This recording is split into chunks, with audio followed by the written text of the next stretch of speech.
San Diego, it's time to fire it up. From the beaches to the ballparks, from the Gaslamp to North County, no one knows America's finest city like he does. You can't just punt on a Manny Machado prime years. He's a fourth-generation San Diegan, born and raised in the heart of this community. Passionate, opinionated, and always bringing you the real talk on your teams, your city, and everything in between. Braden totally knows his stuff. He's ready for the next step. That guy is good. Live and local, it's the Braden Surprenant Show. But I think Braden's one of the up-and-coming young stars in the media game in San Diego. Now, here's your host, Braden Surprenant. What's up, San Diego? And a happy Friday to everybody out there in America's finest city. He's Frank Marchese. I'm Braden Surprenant. We are the Braden Surprenant Show, live and local each and every day from 10 to 2 on San Diego's #1 sports station, 97.3 The Fan. All right, San Diego, let's talk about the news that has every Padres fan asking the same question. What does this mean for the future of this franchise? Because the San Diego Padres are on the verge of being sold to Jose Feliciano, and the reaction from fans has been exactly what you would expect. You have some fans with some excitement. You have some fans with some uncertainty. And let's be honest, probably a little bit of fear too, because we all just lived through the Peter Seidler era, and the Padres fans are asking, are we about to go from spending big to cutting payroll? And let me stop you right there. That is not what the track record says about Jose Feliciano. In fact, I'm going to go stronger on that. If you actually look at who Jose E. Feliciano is, if you actually look at how his firm operates, this is a guy who spends to win. And we're going to get into more of the details later on in the show about this. Drake Hills will join us in the noon hour, as he usually does, our soccer update. He's got a lot of information on Chelsea and to kind of tell us the inner workings of what Chelsea has been. But I'm going to tell you a little bit more about what Jose E. Feliciano has done as a co-owner of Chelsea. And a guy, as I mentioned before, a guy who spends to win, not to survive, not to tread water, to win. Let me explain this in a way that makes sense for everybody listening. So Feliciano is the co-founder of Clear Lake Capital. It's a firm that manages over $90 billion in assets. That's not just like rich owner money. That's like institutional, big boy, global sports investment money. And if you want to know how they operate, you don't have to guess. Just look at what they did with Chelsea FC. And I think a lot of people have been freaking out about like financial trouble with Chelsea FC and all this other stuff. I'm going to talk you off the ledge right now. They bought Chelsea in 2022 for about $3.1 billion. And since then, since 2022, they've spent over $1.3 billion on players. Let me repeat that. Since 2022, this ownership group of Chelsea, with Jose Feliciano, who is now the reported potential new owner of the San Diego Padres, has spent $1.3 billion on players, on talent, not cutting costs, not rebuilding on the cheap. They went all in. Now, some people hear that and go, yeah, but I heard they lost money. Yeah, they did. They lost a lot of money. Chelsea posted roughly $350 million in losses in a single year. And here's the key point Padres fans need to understand. That wasn't a mistake. That was a plan. Because this is how this group operates in sports. It's not, let's make a profit this year. Let's build a juggernaut, raise the value of the franchise, and dominate long term. How do you do that? You invest in players. You invest in development. You invest in infrastructure, and you invest in winning. Because I think as we have learned with the value of the Padres right now and what it's reportedly being sold for, what does winning drive? Winning drives attendance, winning drives TV revenue, winning drives sponsorships, and winning drives franchise valuation. You can get winning for the fans and for the team, and you can also get winning for the owners in the same way. Does any of that sound familiar? Well, that's exactly what this previous ownership group or current ownership group, I should say, just did. and what they believed. If you build it, they will come. It's exactly what the previous ownership did. They're still the current ownership. So if you're a Padres fan sitting there thinking, are we about to become a small payroll team again? I'd argue the opposite. This ownership group is built to sustain and potentially even increase aggressive spending. Now, let's connect it directly to the Padres. First off, this team just sold for around $3.5 to $4 billion. Sounds like $3.9 billion. And nobody spends that kind of money on a franchise to pinch pennies. That's not how this works. You don't buy a Ferrari to drive it 30 miles an hour. Second, look at the foundation already here. The San Diego Padres draw over 3 million fans. They generate over $500 million in revenue, and they have a superstar core. This isn't, let's rebuild this. This is a launching pad to what this organization can be with a new owner that wants to spend money and wants to be competitive. And here's the biggest difference between Major League Baseball and what they dealt with in soccer. Now, this might change a little bit because of the new CBA, but there is no hard spending cap like Premier League's financial rules. In baseball, if you want to spend, you spend. You just pay the tax. And guess what? Teams like the Dodgers have proven you can spend big, pay the tax, and still win championships. So Feliciano and Clear Lake were willing to spend over $1 billion on Chelsea's roster, eat massive short-term losses, and build a contender through aggressive investment. Why would they suddenly come to San Diego and say, you know what? I think we should cut payroll. They wouldn't. That's not in their DNA. That's not who they are. Now, I do want to be real with you because this isn't all sunshine. Obviously, it's a slightly different model than Peter Seidler. Peter Seidler was very more about personal, passion-driven, really about the city. This is a little bit different. This is a little bit on the money side, obviously. I think that scares some people. It's very calculated. It's structured, strategic.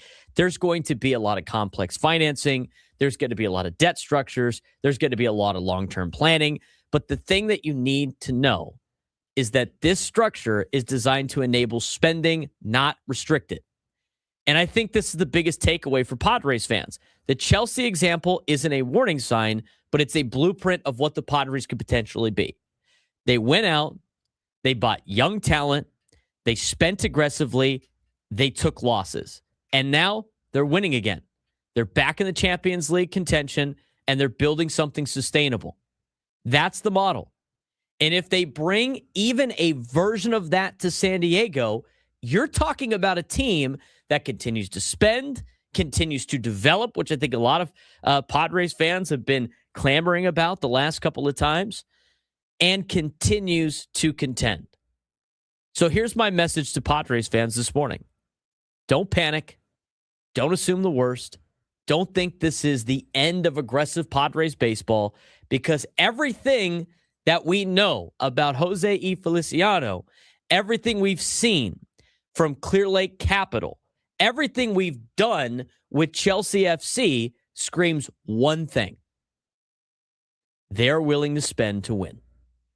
Now, does this guarantee a World Series? Of course not. But what it does mean is this: the Padres are not going backwards. If anything, they're stepping into an ownership group that has deeper pockets, more resources, and a global strategy. Peter Seidler changed the expectation in San Diego. He proved you can spend in a small market. He proved you can go for it. He proved this city will show up. Now the question is, can this new group take it even further? Because if they follow their track record, if they follow their model, if they follow their mindset, the checkbook isn't closing. In fact, it might just be getting started.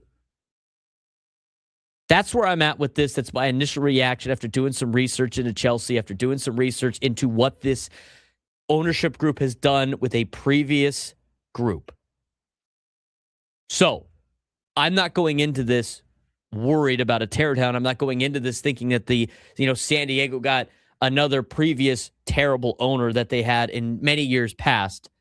I'm going into this as this is a launching pad for what could potentially be a very important step in the Padres franchise history. Now, I will say this.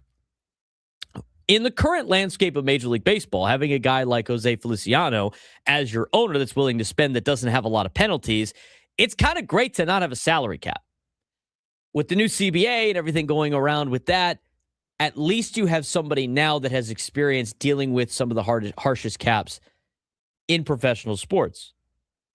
And Frank, I know you know a little bit more about this probably, but in the Premier League and how they run a lot of these leagues in European soccer, where the problem is for Chelsea that everybody's been tweeting about is like with finances, has been from they're spending so much money that's costing them a ton of money with overtures of taxes and fees and regulations like you would see if you went way over the cap in Major League Baseball. Yeah, it's an overspending issue. It's not they're not spending much money, it's that they're spending too much. And for what the penalties that Chelsea are going to get most likely will be that they cannot participate in the summer transfer window. And if it's egregious enough, possibly the winter transfer window as well. So for those financial issues are not born out of them penny pinching. It's born out of them spending too much money. They're trying to sell players off right now. They're trying to invest in a younger core of players that they can extend to long-term contracts. So that's good news for what you want to hear on this side of it. Now, I know I've seen a lot of people already say, well, there's also a Dodger owner involved in Chelsea. Reports are they're not fans of each other. We've heard Feliciano rumors about owner. that. We can't really confirm that. No, that's what I said. But yes, it's that's what I said. Rumors are that they don't like each other all that much. So it's not going to be a rollover. It's not going to be to help the Dodgers. Nothing. Feliciano is going to want to go for it. So that is a very, very good sign as far as the future of this team goes. And the direction that Chelsea is going right now is also a very, very good sign that they're trying to get financially responsible and getting away from what the model that they used to be doing, going younger, locking in good players long-term instead of just trying to buy their way out of any problem. They spent a ton of money early. Yes. It dug themselves in debt. They're climbing their way out of it, but they are looking for a long-term success of building the franchise value of winning. And the thing is as much as everybody has said, like, people see private equity, they freak out. The Seidler family came from private equity, right? Mm-hmm. Do we understand that before people started? It was fine with them. Has anything been bad on the Seidler family in terms of the overall concept of the team? Before they took over, the team was in last place almost every single year, and nobody went to games. Now the ballpark is filled to the brim almost every single night. Surrounding area is filled to the brim every single night. And they've made the playoffs 3 of the last 4 years. So for a lot of the problems that people have had with this new ownership group that might have come in, a lot of them they're just kind of grasping at straws to make this a negative story. And you know what? I was part of that when I woke up this morning. I was like, okay, let's dive. What's going on with this? What's going on with that? But with more research into why Chelsea was in debt, it's because they're spending more money on a roster and they're eating up the fees. And the biggest thing, Frank, and you can explain this more than me, they owe a lot in agent fees. Now, agent fees in soccer is a little bit different, but every time you make a transaction via a loan or a trade, whatever it may be, I'm putting in layman's terms, you rack up agent fees, and they have a ton of those because they're doing what to their roster? They're constantly transitioning. They're constantly moving around, yeah. Right. Now, people freak out about they got rid of some players, and then they got rid of some aging players. They paid them to go away. Mm-hmm. They replaced them with young, talented players and gave them contract extensions. Everything that you would want out of an owner if you're a Padres fan is they're going to spend money on a roster. That's it. And what Chelsea has done is they have only spent money on a roster. This is all good news. That's what you want to hear. What you don't want to hear is an owner that came in. He's like, oh, by the way, when he took over Chelsea, he gutted the place. They're middling. They don't spend a lot of money. He's holding on to it. He's trying to flip. That's what you don't want to hear. But that's not what Chelsea is. Chelsea And the other thing with Chelsea is, yeah, they had a lot of success before these guys took over, right? But they are pumping a ton of money into the team, and that's all you can ask for. Now, whether or not they make poor decisions on who their roster is or what their sporting director does, whatever, but you have people that want to spend money. You have AJ Preller under contract, extended contract. He has shown that he could put together a team with funding. Now he's going to get funding. The only problem that I would find out of this is with the new CBA, how does this affect like having is this really a benefit with a salary cap? But at that point, you're bringing down your competition a little bit because the Dodgers are going to have to get under the cap just as much as the Padres will have to get under the cap. And you have an organization that is used to dealing with stricter salary caps. Yeah. So for me, like at the beginning, I think a lot of people were on the fence of, oh, I see all these Chelsea fans and they hate ownership. But Frank, why does Chelsea fans hate ownership? They're not winning as much as they used to be winning. Yeah. It's not because they're not spending money. And you know more than I do about the Premier League, the English Premier League, and everything that goes over on in the soccer world. Do the British people like any of their teams? No. As a matter of fact, they don't. They're very much like us in that regard. Right. They are getting punished for overspending.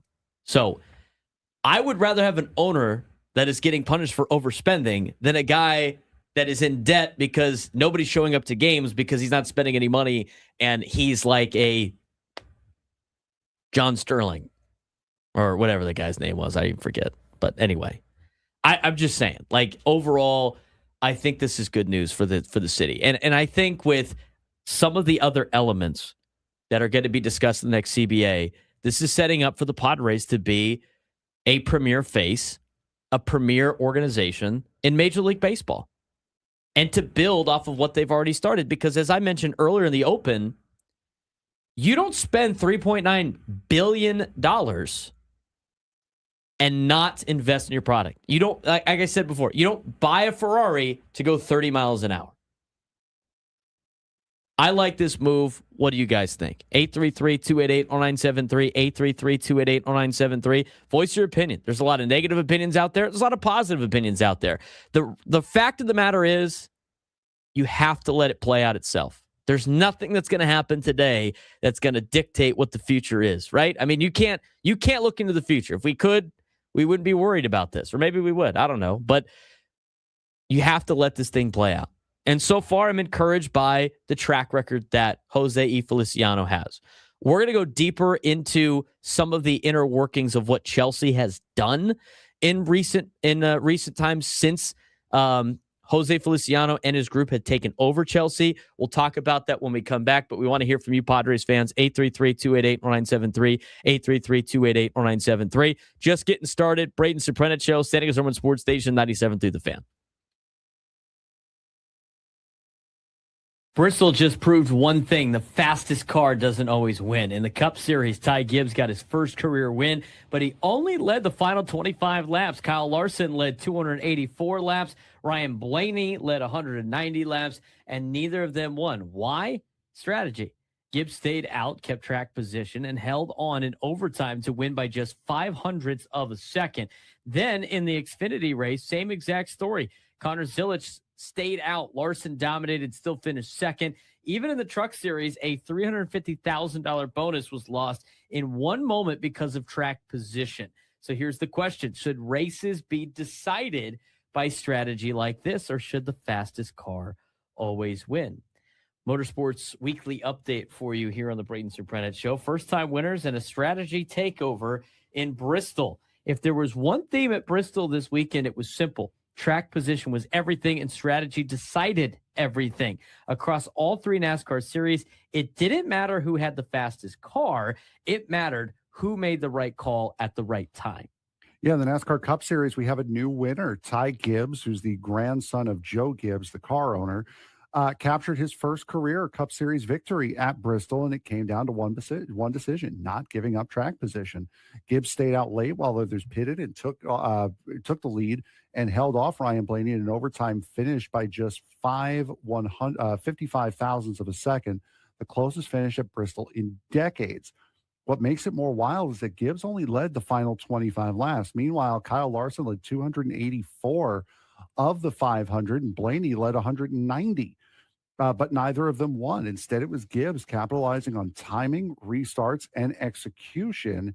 Also, an emotional win as Gibbs honored his late father, Coy, after the race, Coy Gibbs passed away. If I remember correctly, Ty Gibbs won the Xfinity Championship in 2024, took the pictures that night from the racetrack, and his father, Coy, was gone the next morning. So that was from an emotional high to an emotional low for him in that race. But the O'Reilly Auto Parts Series on Saturday night, same exact story. Yeah, same exact story. And it seems to be the very common theme here. As you take a look at the in the series, the exact same story played out. Connor Zilic took the win by staying out on older tires late, thanks to a bold call from veteran crew chief Rodney Childers. He held off once again Kyle Larson, who dominated by leading 230 laps, but finished second. For Zilic, it's a big bounce back moment after struggles at the Cup level, and once again, the fastest car didn't win. The smartest strategy did. In the Craftsman Truck Series, same thing. Christopher Bell returned to victory lane for the first time since 2017. Bell took control late and held off Chandler Smith for the win. The biggest storyline, though, is last year's champion, Corey Heim, lost a shot at $350,000 after getting spun while battling for the race lead in a major swing moment. And this all comes down to the way Bristol was ruined after it got repaved, because now NASCAR caught lightning in a bottle with Kansas with progressive banking. So it's, say, 13 degrees of banking down on the bottom, but it goes up to about 20 up at the top. And the more banking you have, the better your car handles, the easier it is to turn. So guys tend to run towards the higher banking. They tried that with Bristol, and then it became everyone runs the top lane and that's it. And now they're putting a traction substance that they put down for drag racing. So like when you see drag racers doing their burnouts and running back, they're getting a sticky traction substance on the tires that whole way. They did that to try to improve the bottom line at Bristol, try to create the racing down there. Well, what they did was they took away the top line because the bottom line now was such an advantage, and it became a one-lane racetrack, and they ruined it again. So that's why you're seeing it's become such a difficult track to pass at now, because of, if you want to make a pass, you have to go high. You don't have the same, you have the ability up high because of the higher banking, but you don't have the grip that you have down low. So that's just the way Bristol has been for the last couple of years now, and it's made it so painful to watch. Coming up next, NASCAR Cup Series now heads to Kansas Speedway, where speed matters more than track position. A complete shift from Bristol. Mm-hmm. So the question becomes, will strategy still matter, or will raw speed take back over? And the big debate after Bristol, should NASCAR races come down to strategy like this, or should the fastest car always win? Because this weekend proves something. You could dominate hundreds of laps and still lose. So what makes racing better? Unpredictable strategy or pure performance? You need to have both. You need to have both, but you have to make the right call. Broadcasting live from the Bill House Studios, we know how. He's Frank Marchese. I'm Braden Surprenant. This is the Braden Surprenant Show, live and local each every day from 10 to 2 on San Diego's number one sports station, 97.3 The Fan. Again, if you're just tuning in, you missed some of the news this morning. It is being reported that the Padres are close to a sale, and they're close to selling the team to Jose E. Feliciano for $3.9 billion. It was first reported in the Wall Street Journal. It has now been picked up by multiple news outlets and, of course, multiple outlets here in San Diego. We talked about some of the nuts and bolts of what Jose Feliciano brings as an owner potentially. And with the research that we have done, you can point out that despite what is going on with Chelsea, they spend money. And since taking over Chelsea, when Jose Feliciano did in his group, because he's a co-owner of Chelsea FC in England, when he took over Chelsea, him and his group in 2022, since then, they've spent $1.3 billion on players. They spend the money. That's the best news you can hear if you're a Padres fan.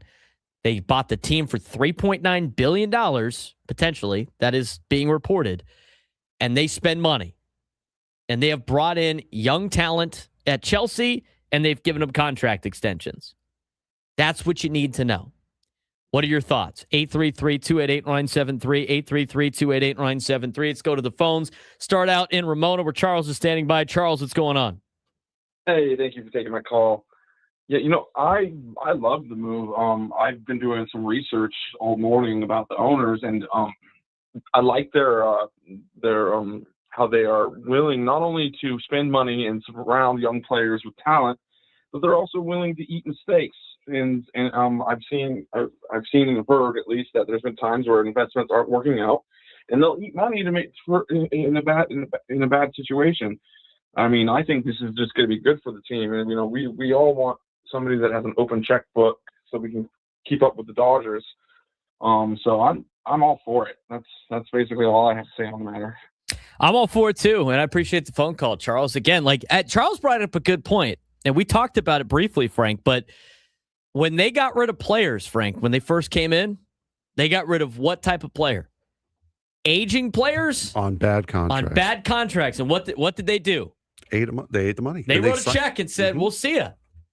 I mean, for anybody that likes to complain about the big contracts that the Padres have, I'm not one of those people, okay? Some of these contracts obviously are not going to age well.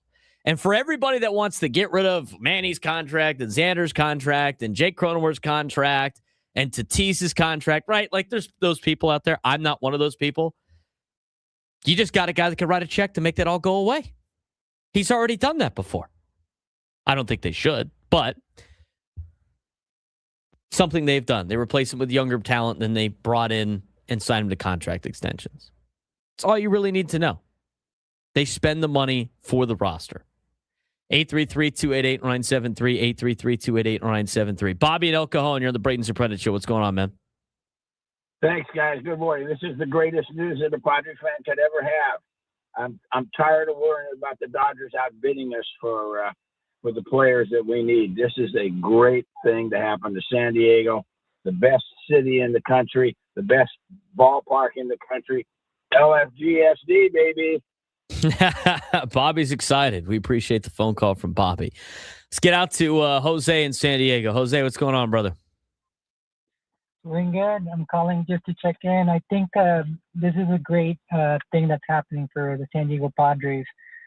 Chelsea, I know there's been a lot of spending with the Chelsea FC team, and it's given them results. In the last FIFA World Cup club tournament, they won it. That means that they were the best team in the entire world. So, that says a lot of good things about them spending money and building up a good team. I see good positive things happening for the Padres.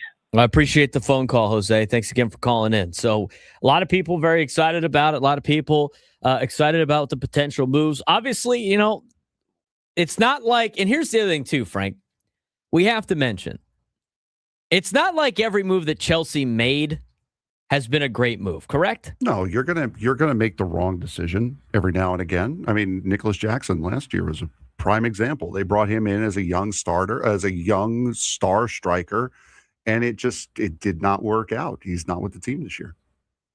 When you talk about what you would want as an owner for your sports franchise, regardless if they make the right decisions on players or not, what do you want? That's kind of falls on the sporting director, does it not? More or less. Or the general manager here in the United States. You have somebody that people believe in AJ Preller. It's very hit and miss. There's a lot of people that hate AJ Preller. There's a lot of people that like AJ Preller. I tell you what, this organization currently has gone to the playoffs the last 4 years. AJ Preller's under contract on an extension. Who knows how many years? They didn't release the details of that. But he knows how to make moves. He's going to be under contract. And they're going to have an ownership group that spends the money to make said moves. All you care about is whether or not they pay. You don't really care about the inner workings of what Chelsea has done in terms of players that they have acquired and players they shipped off. They're not always going to make the best decisions. But the reality is you care about owners writing checks. And the track record says this potential new ownership group that has reportedly bought the Padres for $3.9 billion is a group that spends top dollar for the best roster they possibly can assemble. 833-288-0973, 833-288-0973. Let's get out to Les in San Diego. Les, what's going on, man? Hi, Ryan. Firstly, I love you. I love your show. You're the greatest. Thing about Chelsea. Chelsea have, of course, the ownership has spent a lot of money on trying to get the most expensive players in there, and hopefully they would bring, Chelsea a championship. But that's not a certainty. You can't just throw a whole lot of money against the wall and expect those players, the most expensive players, to deliver a championship. And that's the criticism that a lot of people have had of Chelsea, is that they're trying to just throw money at the wall and buy the championship. The key is to buy the right players, blend them in together, and then do it the right way. And as a fan of San Diego Padres, I'm glad that we have a new ownership that's willing to spend money, but the key is going to be to buy the right players. We can't just buy a championship. Don't you agree? I do, to an extent, Les. I appreciate the phone call. If Les's biggest problem with Chelsea, Frank, is that they spend a ton of money and they just throw money at the wall, I'm kind of okay with that. I honestly, I'm gonna be honest with you. Like, for everybody that, like, the biggest problem, right, that people have with the new ownership group is they're gonna tear everything down and they're not gonna spend money. And Les calls in, he's like, the problem with Chelsea is they just want to buy a championship. Hey, man, worse things have happened. Does Jose Feliciano? I know he went to Princeton, but, like, do you think he likes Horned Frogs? Do you think he likes, the color purple? Can he, like, invest into the football team over there? Do you think he, like, you know what? Even better, like, somebody at San Diego State's got to give him a call, right? Got to give him a call. I know a team in orange and blue that could use his help right now. Yeah. There's a team in red and black at place at Snapdragon Stadium. Could probably use a couple of extra players if you want. You just want to throw money. Or just throwing money for championships. And Trav, no, that's not a doomer. That is a guy who is excited for the team, but also knows the reality that not everyone can do what the Dodgers are doing, and that you need to not just spend money, you need to spend the money in the right place. If you just that's write not checks, a doomer. That's a realist right there. It's true. Like, you have to bring in the right recipe, right? I mean, there are some teams that have bought championships. They've also brought in the right recipe of players as well. Somebody in the YouTube chat goes, so Chelsea is the Dodgers of soccer. No. Drake Hills called them Dodgers FC. So a lot of Premier League teams, though, the top flight teams in European soccer, whether it be in England, whether it be in Spain with Barcelona and Real Madrid, whether it be in Germany with Bayern Munich, they all do the same thing. They're all spending money. Some spend more than others, and some get the better results for it. But Chelsea, the reason why you're seeing Chelsea fans so crazy right now is because they're so used to sustained success. They're not used to being in 7th place in the Premier League, which is where they are right now. They're not used to that. So the fans are getting restless, wanting to get the right players. The system is in place. They're getting the system in place. They got the system in place now. They're just waiting on the results. The system's already in place here. Now they just need to add little bits and pieces to help push it along. Let's get to one more phone call before we go to break. Let's go out to Rancho Penasquitos where Ray is standing by. Ray, what's going on, man? Hey, what's going on? Can you hear me? I got you, man. What do you got for us today? Hey, all I want to say is maybe that new owner can get in touch with Manny instead of a friendly with Chelsea against SCFC. What do you think? That would be great. Love to see Chelsea come out here in a friendly. That would be a lot of fun. I wouldn't be surprised if that was maybe in the works in the future, right? Might as well bring his team out here to train, and obviously loves San Diego enough to want to potentially live here and everything. So I honestly thought about that this morning. I was like, oh, can't wait for the Chelsea FC friendly with San Diego FC. It's a great idea. Play that at Petco Park. It'd be wonderful. Yeah, may as well, right? Might as well.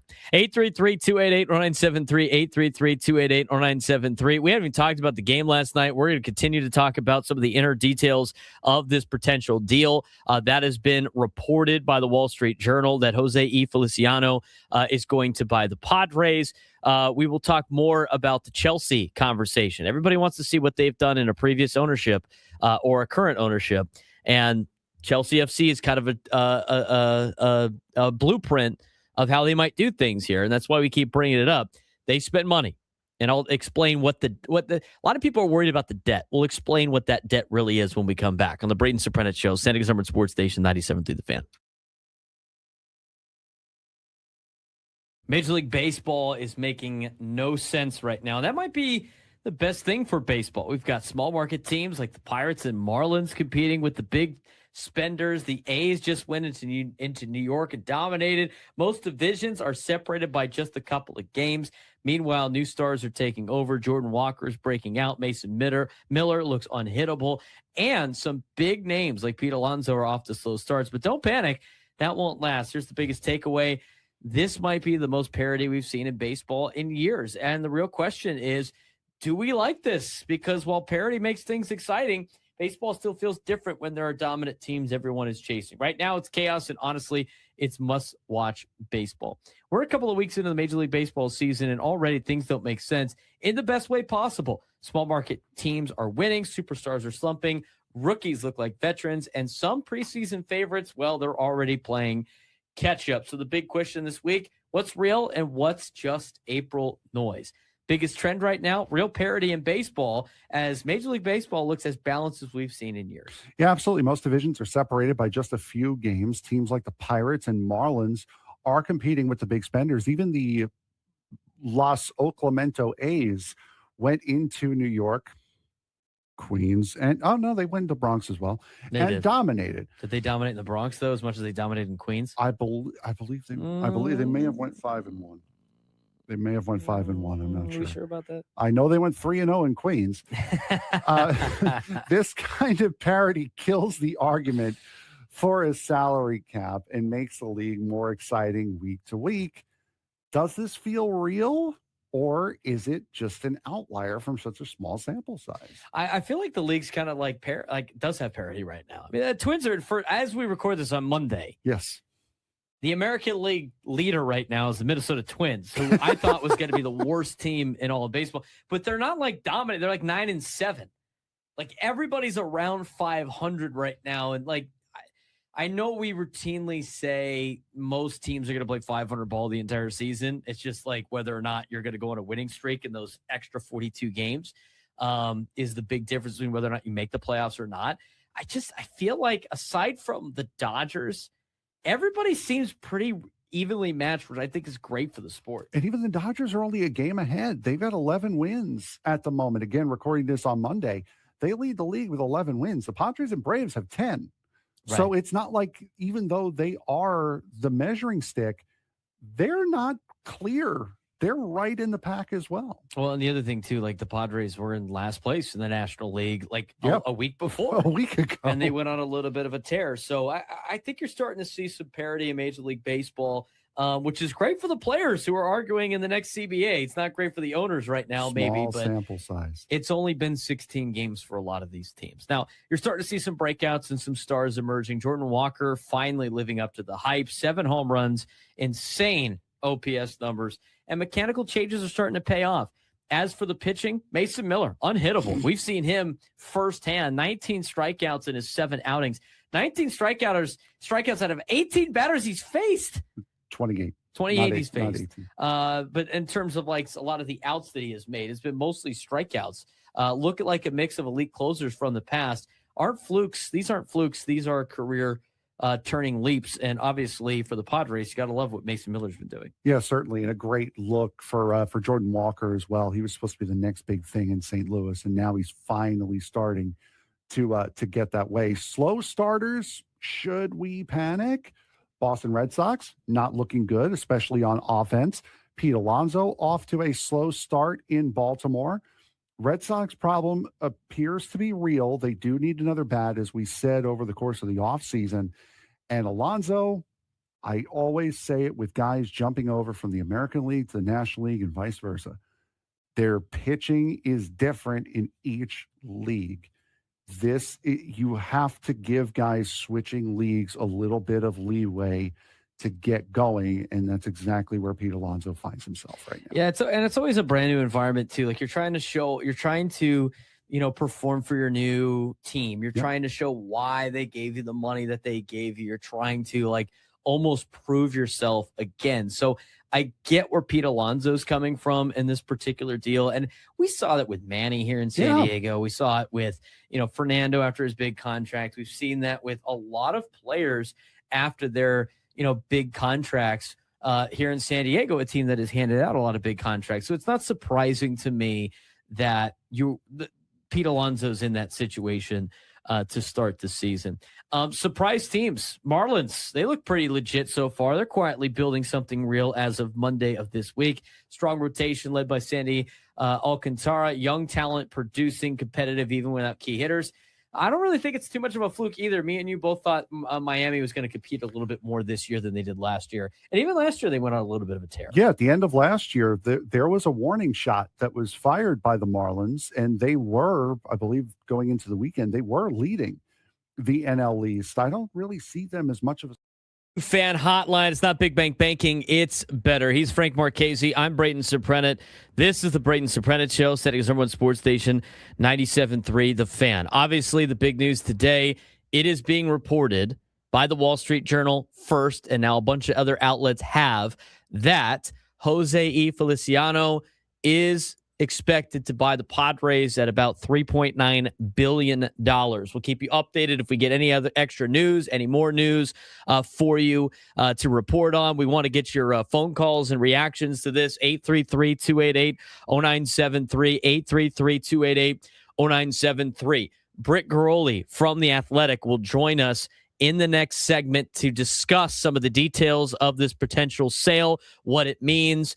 But overall, my message is, and if you missed any of my overall takeaway, go back and listen to my open.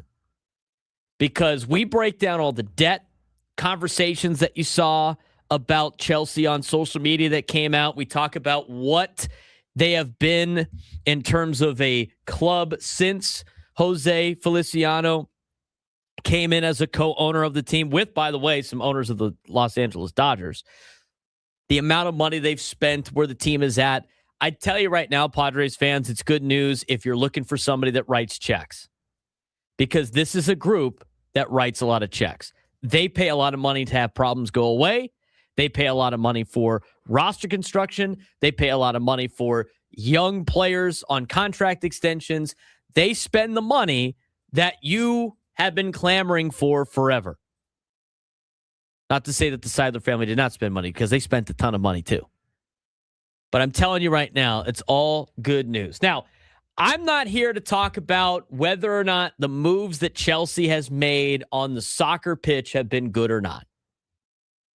I don't really care. How Chelsea runs their operations for their roster does not matter to me. I don't care. I want to know, do they write checks or do they not? Now, if they come in and change the whole front office and everything like that and put their own people in there, maybe you could be a little bit concerned of like, all right, well, what are they doing? But as things stand right now, you got to give it a chance. You got to let it play out. You got to see what they can do. You know that Eric Grupner and AJ Preller are under contract on through the end of this year, through a couple of years in the future. I don't think they're going to change what has made this team good in the first place. All you need to know is that they spend money. That's the biggest thing, and that's the biggest takeaway for me. Now, if you look at the research, and if you start researching Jose Feliciano and Clear Lake Capital and the model that they have in owning a team, it strongly suggests it is wired to spend aggressively on talent to win, not to slash payroll like some cost-cutting private equity owners. And Padres fans' top worry is valid after the post-Peter Seidler, a little bit of a payroll drop, but not too much. But Chelsea FC evidence points to opposite direction. Massive sustained investment in the roster, even at the cost of huge paper losses, because the end game is building a contender that drives long-term franchise value. I mean, I'll break it down as simply as I can to explain to you guys. But Clearlight Capital, which is Feliciano and co-founder Bedad Egbali, and partners including Todd Bowley, bought Chelsea in 2022 for $3.16 billion. Since then, since 2022, when they bought Chelsea for $3.16 billion, they've spent $1.3 billion on players, mostly young talents on long-term contracts. This mirrors the LA Dodgers FC model that we were told about some people that watch the English Premier League, the people that think that the Chelsea really spends like the Los Angeles Dodgers. High player salaries, big agent fees. Chelsea led the Premier League in agent fees, by the way. That means do you want to explain for us real quickly what an agent fee is again? Frank? Drake would probably be better to tell you about that stuff, and we'll have him on at noon.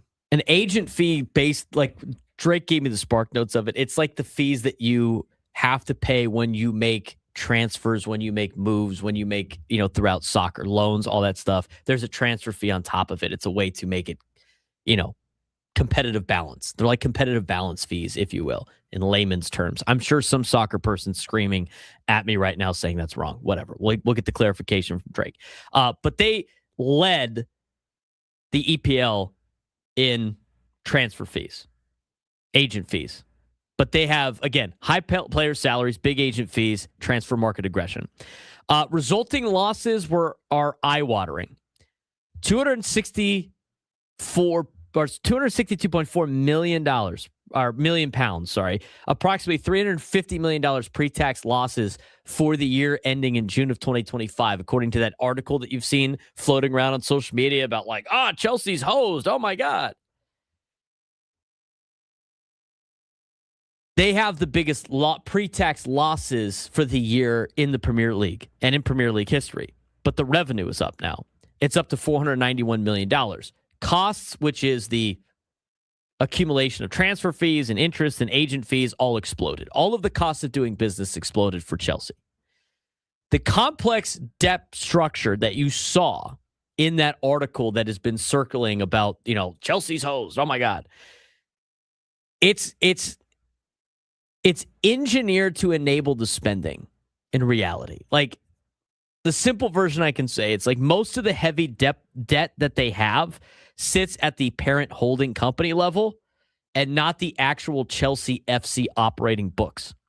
So it uses PIK interest, which is payment in kind interest. It's interest that gets added to the principal of paid in cash right now that keeps the operating club's cash flow free of transfers and wages.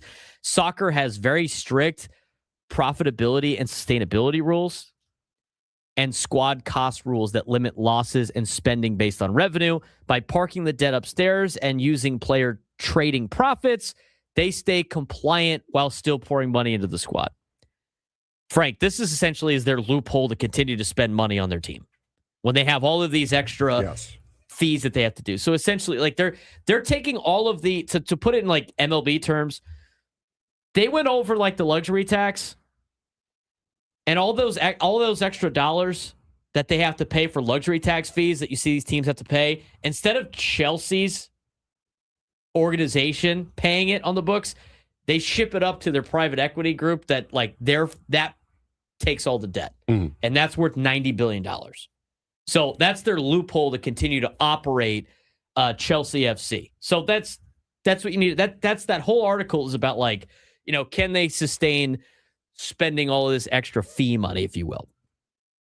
But there are warrants and equity kickers for that company per se. So it's high risk, high reward private equity math that they're doing.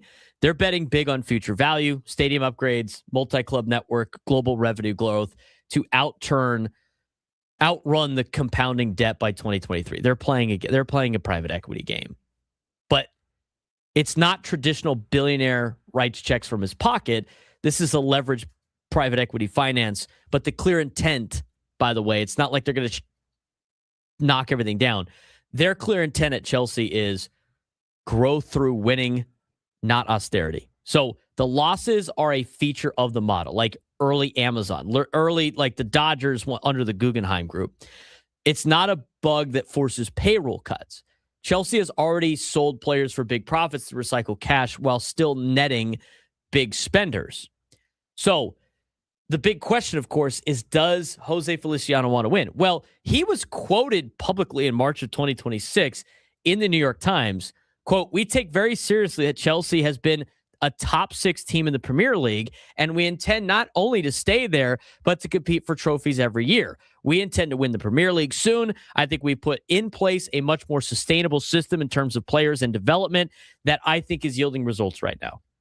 That's a guy that wants to win. Now, the on-field evidence really backs his comments because in the early Clear Lake era, it was chaotic, overspending, poor results. By 2024-2025, Chelsea finished 4th, which was the best that they had done since 2021, and they qualified for the Champions League. They also won the Europa Conference League, and they also won the Club World Cup. Revenue is rising with success. What does it mean to win the Club World Cup, Frank? Is that pretty good? It takes a lot. It takes the club winners from each league, or I believe like one of the top clubs from each league, and puts them all together in like a World Cup. And Chelsea, won that. Okay. That seems pretty impressive. Yeah, it does. Okay, cool. So they're shifting to a more sustainable young core trading model, but still spending. Net spend remains elite. Summer of 2025 sales were record high to fund new buys. How about that? And record high sales for Chelsea. Clear Lake views sports as a growth asset class. They're pushing deeper into it. Multi-club model with Strasbourg stadium plans. Feliciano's personal net worth is about $3.9 billion, roughly what they paid for the Padres, but Clear Lake manages $90 billion plus in assets. This isn't a guy who needs to flip the team for a quick buck. The play is to make the franchise worth more by contending. Higher attendance, TV deals, sponsorships, player development upside. So, obviously with different league rules, even more flexibility. As of right now, with the current CBA, MLB has a luxury tax, not soccer's hard PSR caps. You can spend big. Dodgers are doing it. They're paying a huge tax and winning World Series. Padres market is small, but attendance was already elite, approximately 3.44 million in 2025, and revenue is north of $500 million. Winning spikes that further. Peter Seidler proved that aggressive spending works here in San Diego. Top 3 payrolls, multiple playoffs, NLCS run. The drop since his passing, obviously, temporary ownership limbo. What are we going to do with the team? All that other stuff. Feliciano paid a record $3.9 billion, reportedly, or close to it. Bids hit $4 billion range in the final round, it seems like. No one drops that on a small market club expecting to run it cheap. Private equity firms like Clear Lake buy for upside, roster investment, contention, valuation jump. No public will cut payroll signals here. Instead, Clear Lake explicitly ties the Padres' interest to their broader sports push. Feliciano has been in the final bidding groups from the start. So they're trying to build the team. The Chelsea spending and huge losses story isn't evidence that Feliciano will pinch pennies on the Padres. It's evidence that he and Clear Lake Capital are comfortable using sophisticated financing to fund bigger roster bets while navigating regulations. They took the losses to build a winner, and it's starting to show results for Chelsea FC. Padres fans should be excited and not scared. This ownership group's track record screams spend to contend. I said it in the open. I'm going to continue to say it. But they're spending to contend just like Peter Seidler did. They just have deeper pockets and a private equity scale structuring behind it. Now, the deal's not 100% closed yet. It's going to happen over the next couple of months, but everything points to continuity or even an uptick in aggression once the new group stabilizes things. If anything, the worry should be the long-term debt math, same as Chelsea's 2033 balloon, but short-term payrolls, but not short-term payroll stinginess. Feliciano wants trophies, not just balance sheet wins. So I look at this entire sale, and we spent the entire first hour on it. I'm telling you right now, this is an ideal situation for the Padres with somebody that spends a lot of money and is willing to do that for a championship and do it for the roster. And everything that we've talked about, Frank, I haven't seen one thing that goes, wow, this is a massive red flag. No, not at all. And that's been absolutely huge for the Padres and the fan base, for sure. When we come back, Britt Ghiroli of The Athletic will talk about the details of her report with Dennis Lin and Ken Rosenthal on the potential sale to Jose Feliciano. We'll get some of the details from her as we continue our conversation. We do want to get to your phone calls too. 833-288-0973, 833-288-0973. Big news for Padres fans continuing the 11 o'clock hour.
11 o'clock on a Friday. Big news for Padres fans today. It's been really the main focal point of our show. If you're just tuning in, there are some reports that the Padres will have a new owner. Jose E. Feliciano is expected to buy the team for a whopping $3.9 billion. And joining us on the SDCCU fan hotline, it's not Big Bank Banking, it's better. MLB writer for The Athletic and Britt Ghiroli joining us on the Braden Surprenant show. One of the people of The Athletic that was able to be part of this story. Obviously, the Wall Street Journal had the news earlier this morning. But Britt, thanks again for some of the time today as we talk about a pretty important day in Padres franchise history. Yeah, big news. First kind of got wind of it last night, and we spent the last, with my colleagues Dennis Lynn and Ken Rosenthal, spent like most of last night and this morning trying to firm it up, because that's something, if you go with guys, you got to make sure you're right, and fortunately we were able to do that and get the news out pretty quickly, which was great. In terms of how this process went and all the information that you guys have accumulated over the last couple of months, because you guys have been reporting on this for some time now, what was this deal coming down to? What did the bids get to? Was it the highest bidder? I mean, how was Jose E. Feliciano able to, win the bid as it's being reported?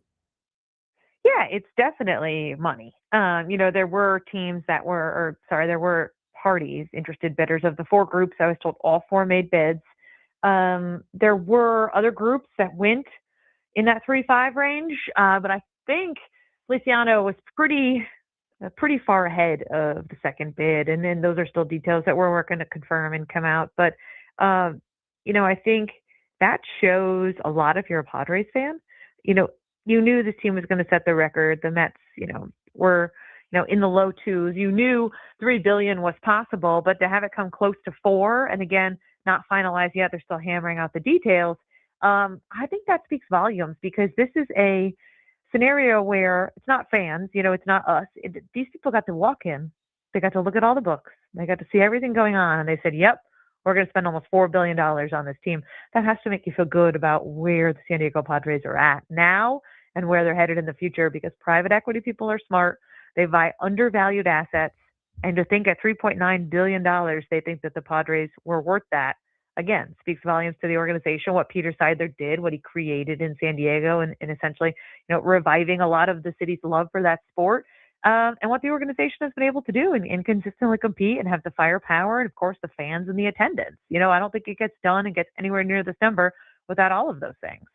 We're talking with Britt Ghiroli, who is a writer for The Athletic covering Major League Baseball, who was in on this report with Dennis Lynn and Ken Rosenthal. Obviously, Wall Street Journal had it last night as well. But, and when we talk about this situation, and I think a lot of people go like, well, if the Padres are going for 3.9, what does that make everybody else? But it seems like from a lot of insiders and some of the research that you have done, that a lot of this, to kind of go back to your last point, has been because of what the Padres have done, and don't expect a lot of the other teams that might be coming up for sale to surpass the Padres in terms of their valuation. What does that say? Kind of to just have you go a little bit more on what you just said about what the Padres have built here and what Padres fans have helped, turn their team into with all the attendance and everything.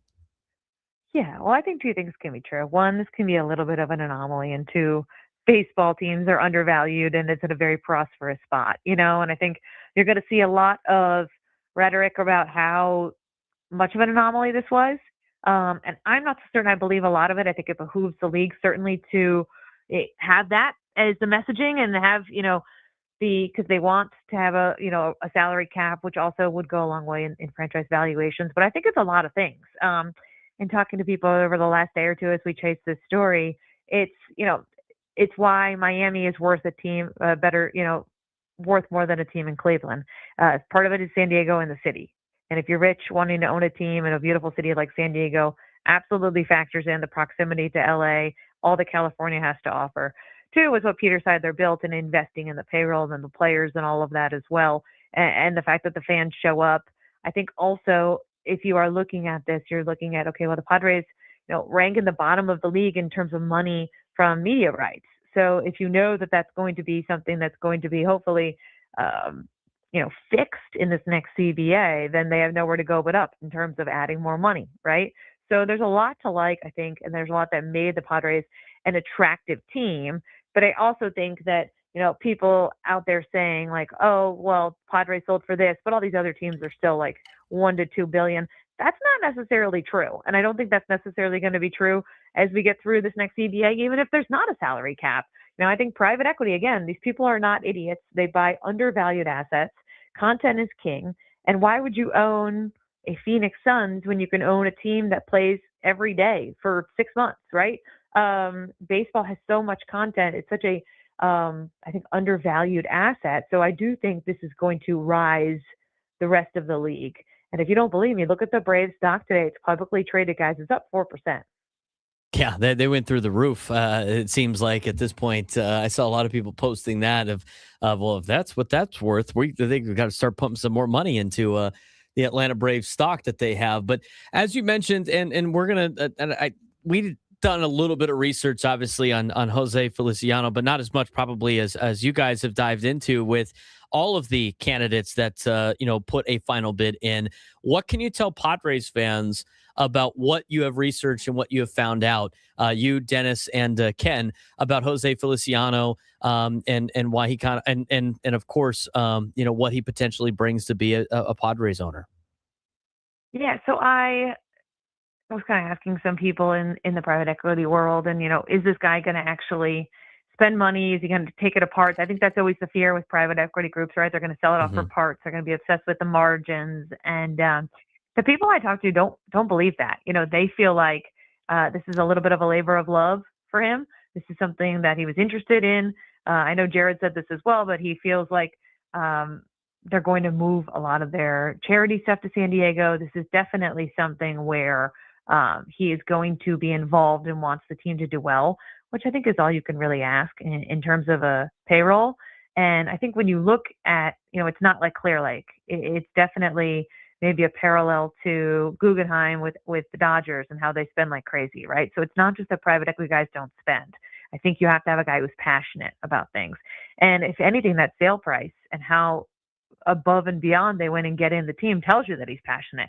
He didn't need to buy this team, right? He doesn't need any more money. So I think if you're a Padres fan, you have to like, one, the bidding war that went for this team. And I have to tell you just how important of an asset this is and how this franchise is headed in the right direction. But two, I think when you look at a guy like Feliciano, who, co-owns the Chelsea Football Club, he's been in sports a little bit. He wants to get into baseball. I mentioned the amount of content in baseball versus some of these other sports. I think it's going to end up being a pretty good overall deal for the Padres fans. We're talking with Britt Ghiroli, who is a writer for The Athletic covering Major League Baseball, joining us on the SDCCU fan hotline. It's not Big Bang Banking, it's better. Obviously, there's some ties with Chelsea. I mean, they have a couple of part of the co-ownership with not only Jose Feliciano is some people that do own the Dodgers. How much of is how much does that play a factor maybe into this, or any fun storylines with Feliciano and Boley now co-owning the Chelsea together and now division rivals in Major League Baseball? No, I mean, I got nothing. It's not even done yet, so you're not going to get anyone to tell any stories or talk about this, right? It's still in the being finalized stages, so a little early. We might have something down the road for you on that. What is the process now like? Because obviously they've picked the player, as you mentioned. They picked the winner of the bidding, and now you have to go through a lot of different processes. There's probably a lot of paperwork. Major League Baseball, of course, has to vet new owner. I mean, what's the process like from your understanding? How long does this usually take? I mean, because I know a lot of Padres fans, they hear this news and the good news, and they go like, great, let's go sign Lucas Giolito. We got an empty checkbook ready to go. That's obviously not the case. What's the process like now after they've picked a potential new owner? Well, first the owners have to, I think 75% of them have to approve it, and that you'll get a kind of a formal announcement. I would imagine at some point, either over the weekend or early next week. And then after that, I don't know, you're going to have to kind of see how things go from that. But that's like the professional timeline of how this is all going to get done here. They're going to wrap things up and they'll kind of move from there. I have in terms of payroll or how all that stuff works, I have no idea what they're going to end up doing or what this is going to mean. I think a lot of, if you look at teams that switch hands, a lot of that first season is kind of wait and seeing. And when you look at the fact that we're heading to a likely lockout and a new CBA, I would probably, if I was a Padres fan, not get too excited about him coming in and spending another $200 million on player payroll. We're already in the season, right? Maybe this affects a little bit of what AJ Preller can do at the deadline. Maybe it doesn't. But a lot of this is going to be dictated in the years to come, next year, post CBA for sure. We've seen a lot of reports about this potentially impacting the CBA. I think players can point to this about, franchise valuations going up, ownerships want a salary cap. We've heard a lot of reports about them centralizing the TV contracts and everything that might be involved with that. But from your perspective, how much does this sale impact the CBA? I'm sure there's going to be some discussion, and then using the Padres as an example. And, what's the latest information you can tell us about where both sides are at in terms of what they want out of the next CBA? Yeah, well, I think it's pretty clear the owners want a salary cap. I think that, the valuation of franchises, they feel like it's important. And, it's true. If you look at FS1 and what happened when they capped it, the valuations went through the roof. So that's something that's not really a secret. The players don't want that, and they're going to fight for it. And, we may lose games over it. I hope not. But, that's kind of been the rhetoric around it. And I don't know if it's going to change much. I do think that this deal, like I said, selling for 60% more than Steve Cohen paid for the Mets in 2020, is going to be a definitely something the union is going to point to and say, see, the game is profitable. The game is doing great. And so I think, I talked to a lot of people around the league today, and people feel like, one, these franchises, some of them are so undervalued, it's insane. If they could figure out the media rights, then it'll really go through the roof. You look at the NBA and what they make, I think it's like twice as much as what baseball makes in media rights. So even getting the media rights would go a long way in helping, I think, with a lot of this.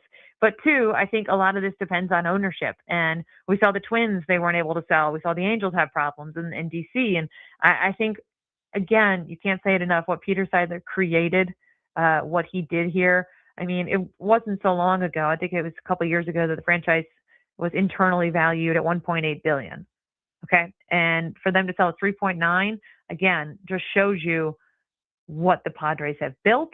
And I think it's admirable. I think MLB will look to it as an anomaly, but I think the union will look around and say, wait a second, if there's an owner who spends and a city who comes out because they're winning, why can't these franchises be worth $3 billion? Why can't they be worth $4 billion? I mean, I can't imagine what this does to the sale price. And we talked about the Braves stock going up, but what about the Yankees, right? What about the Dodgers? I think the Dodgers are worth more than the Lakers right now. And remember when the Dodgers were bankrupt? It wasn't that long ago, right? So is it the organization or is it the way they're run? And I feel like it's the way that they're run. And I think it's a good model for a lot of organizations for Major League Baseball. Major League Baseball is just showing every organization what the Padres have been able to do in a unique market surrounded by a desert, an ocean, a major city, and an international border. They're able to do this in Southern California in a little bit of a small region. There should be no excuse for anybody else that wants to spend money. Britt, we appreciate the time. Thanks again for joining us. Though it's a busy day for you today with this big news, and look forward to talking to you again. Yeah, I'm going to go shout out to my mom, who's a huge, huge listener. She's been listening all morning. That's awesome. Thank you very much. Yep, she lives in Claremont. She's like, Jared Diamond is on right now. And I'm like, oh, okay, well, hopefully you're still listening when your daughter goes on. That's awesome. Well, I appreciate it, Brittany. Thanks again. All right, guys, take care. Shout out to Brittany's mom out there who lives in Claremont. That's Absolutely. Awesome. That's wonderful. Great. We love the listenership. Anyway, 833-288-0973, 833-288-0973. A lot of the same positive vibes that we were talking about, right? And I think, Brittany pointed out a lot of important pieces of information. This is why the Angels were unable to sell. This is why the Twins were finding a tough time to sell, and why DC has been you kind of need the team to have value. And what Peter Seidler and the Seidler family did to this organization was give it value. And that's great. I think that's great news. They should be the prime example of what baseball teams should strive for that are in small markets. Let's get out to a couple of phone calls. Get out to Juan in Oceanside. Juan, you're on the Braden Surprenant Show. What's going on, man? Hey, what's up, Braden? First of all, I want to say, as an Arsenal fan, so by extension, a Chelsea hater, this is a really good day for the Padres, because that means that we're actually going to be able to spend some money, however much that is, whether it's within range of what we are now, or even a little bit more. I think that it's a great sign for the future of this franchise. Also, I want to criticize Frank a little bit, because he's acting like Chelsea's on hard times, like as if they didn't just win the Club World Cup, as if they don't have one game away from getting to the FA Cup final. It's like, oh, boo-hoo. Like, you guys really are the Dodgers of the Premier League. Anyways, hope you guys have a great day. Talk to you later. Thank you, Juan. Did we get Big Ten PR Frank talking about Chelsea? No, you did not. Aren't you a Chelsea fan? Yes. Yeah. Guys trying to we're not the Dodgers. No, I would say very much so. More Man City has been the Dodgers over the last decade or so. I do watch him. He does watch a little bit more Inter in here than he watches Chelsea. But I do. Speaking of which, I think they might be coming on in the next 15 minutes. No joy. Let's get to Brandon and Carlsbad. I'm sure Brandon's fired up today. Brandon, what's going on, man? Hey, what's up, Frank? What's up, Braden? Real quick, let's just reflect back onto the first two series of the season, and let's look at where we're at today across a myriad of topics. You know, Friar Faithful, can you see it now? Can you smell it? We're doing good. 8-game win streak. We got an owner. Well, possibility of an ownership that'll actually spend some money. It's like we jumped to so many conclusions. I think the stars are finally lining up for us, Friar Faithful. I truly believe that within my heart. Ownership aside, it's still a long season. There's still a lot of really great ball clubs out there winning. But I just wanted to say the doom and gloom when the season kicked off, never bought into it, not once. And you know what? God bless Peter Seidler. And the analyst that you just had on said it best. Look what he put up on the tee for future ownerships to come in here and see and realize not only the value in the ball club and the stadium, but how beautiful our community is, our city is, and that they want to build. Hey, nothing makes more. You want to make more money? You have a winning franchise. So you know what, you guys, let's roll. I'm just really stoked. I'm fired up about that. You know, I just think we're all happy. Yes, there's ups and downs of everything as far as like it's, you know, it's a big financial firm. It's not necessarily just one person per se, but I think that we had a good team looking over all the four choices when they finally settled on this one, at least enough to make it public. So let's go, you guys. God bless. Have a great weekend. Go Pods. I appreciate the phone call, Brandon. We're going to continue to get your phone calls throughout the day. We really appreciate you guys weighing in. It seems like it's a exciting time right now to be a Padres fan. And there's a couple other things that are coming out in the CBA that I think are going to make it even better. I think a lot of things are turning up brown and gold right now. I'll explain when we come back on the Braden Surprenant Show, Setting Zimmerman Sports Station 97 through the Fan.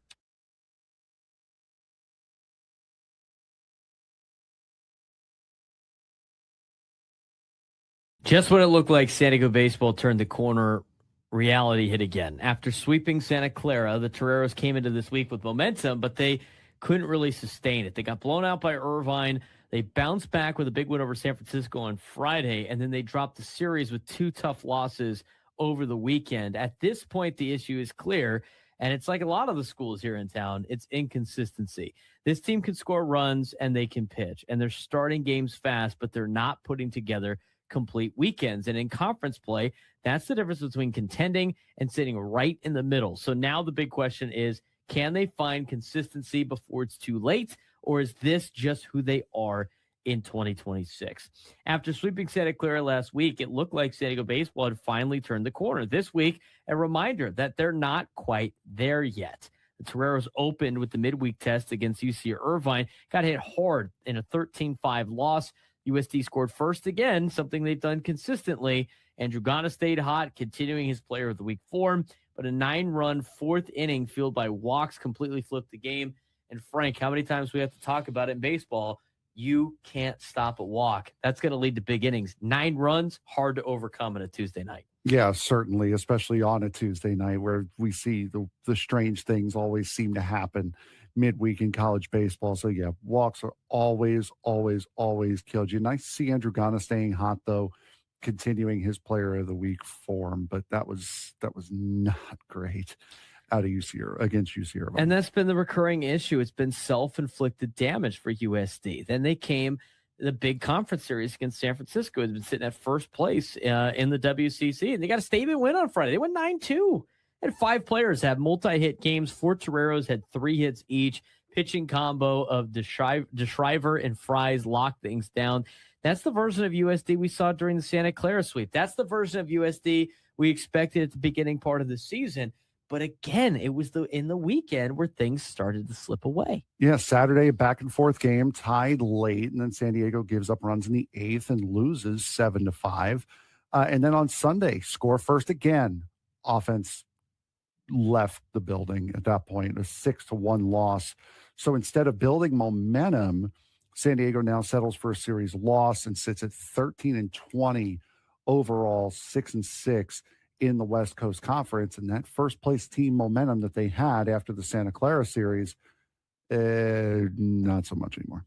I mean, the team has improved. You've seen them improve over the last week or so, but they're still not consistent enough to really take control of the WCC. So now they're in the middle and they're fighting to get themselves in the WCC tournament right now. I mean, at the beginning of the season, you were thinking, how can this team advance in the NCAA tournament? Could it be one of the first teams in San Diego, not just USD, but San Diego State and UCSD, to advance to a super regional? They got picked to win the conference outright at the beginning of the year. And now they're trying to fight their way just to make it to Scottsdale for the West Coast Conference tournament. So they've now shown that they can explode offensively. They've shown that they can get dominant pitching performances. They've shown they can start games fast, but they're still struggling to sustain that level across the entire weekend. And they still are struggling to lock games down in the late innings. I mean, they are giving up too many big rallies in late innings to try to win baseball games. Yeah, and it's really unfortunate to see. And unfortunately, softball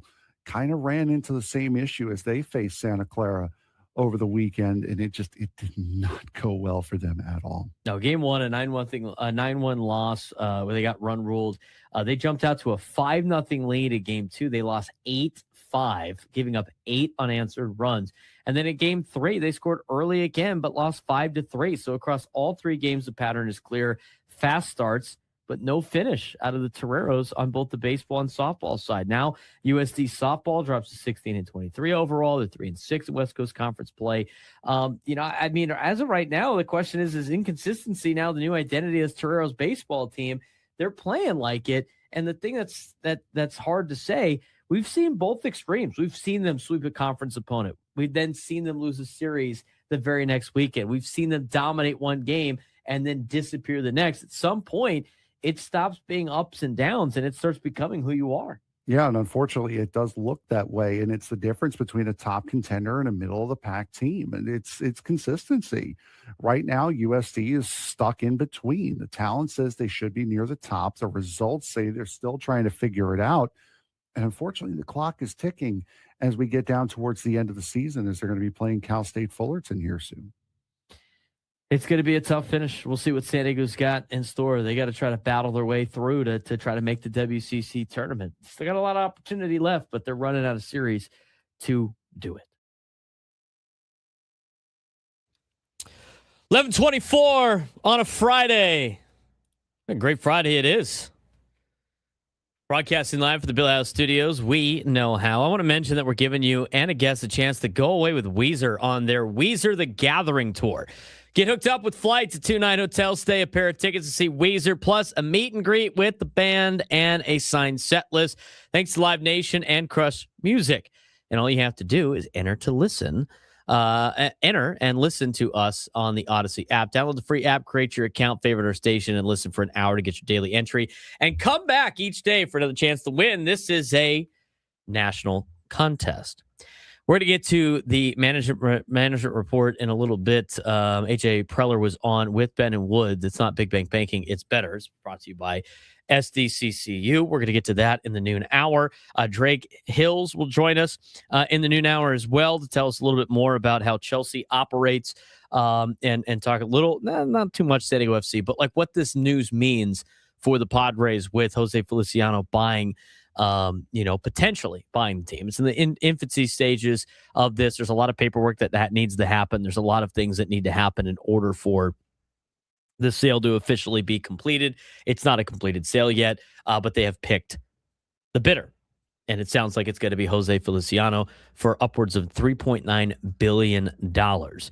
Earlier today, we're going to get to this in the next segment, but earlier today, it was Jared Diamond from the Wall Street Journal that broke the news about this deal going down. And he was on with Ben and Woods earlier this morning. We're going to hear what he had to say in just a little bit. But first, I want to go back to the phone calls. 833-288-0973, 833-288-0973. Let's get out to Derek in La Mesa. Derek, what's going on, man? Hey, Braden, how you doing? Doing well. As a Chelsea fan and a Padres fan lifelong, I just want to tell everyone we got to be cautiously optimistic. The club has some of the best facilities in the world. In the battle between Bailey and Feliciano, Chelsea fans preferred Feliciano. I think that we've got something good here.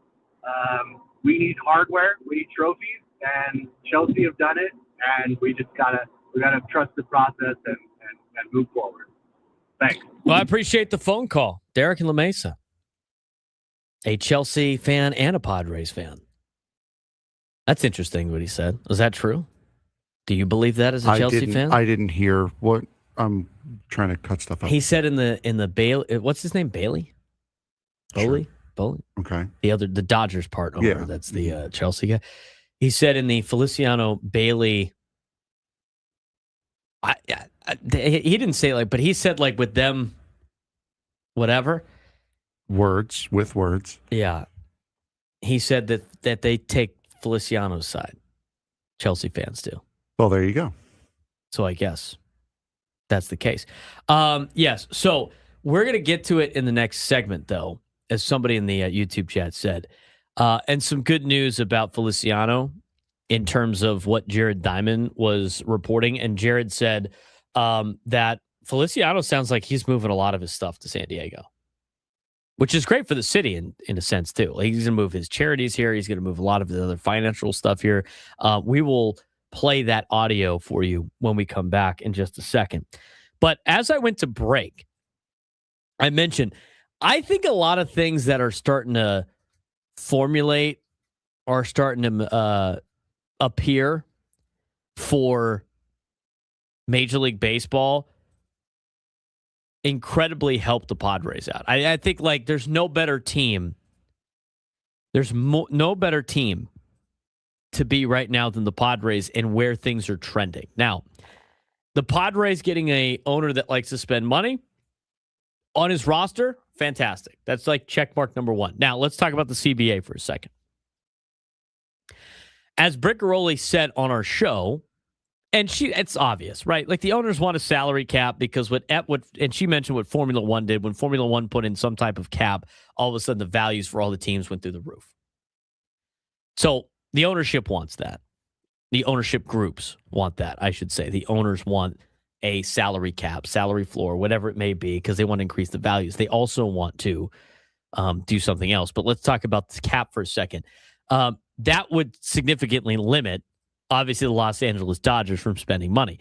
It would also limit the Padres from spending money, too. I mean, they'd have to fit under the cap. At least, Feliciano's got some experience in the English Premier League with harsh caps to deal with. But at the very least, your biggest competition cannot just freely spend. So that helps you.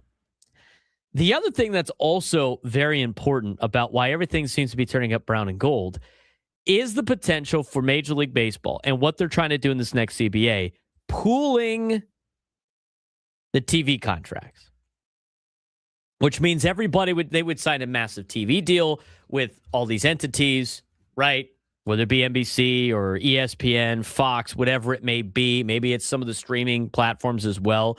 And then everybody would be getting kind of the same check when it comes to TV revenue, which would equal hundreds of millions of dollars, is what is being reported by a lot of insiders that have had this conversation. And instead of whatever the Padres are getting right now, which is not as lucrative as that, they'd be getting hundreds of millions of dollars of influx.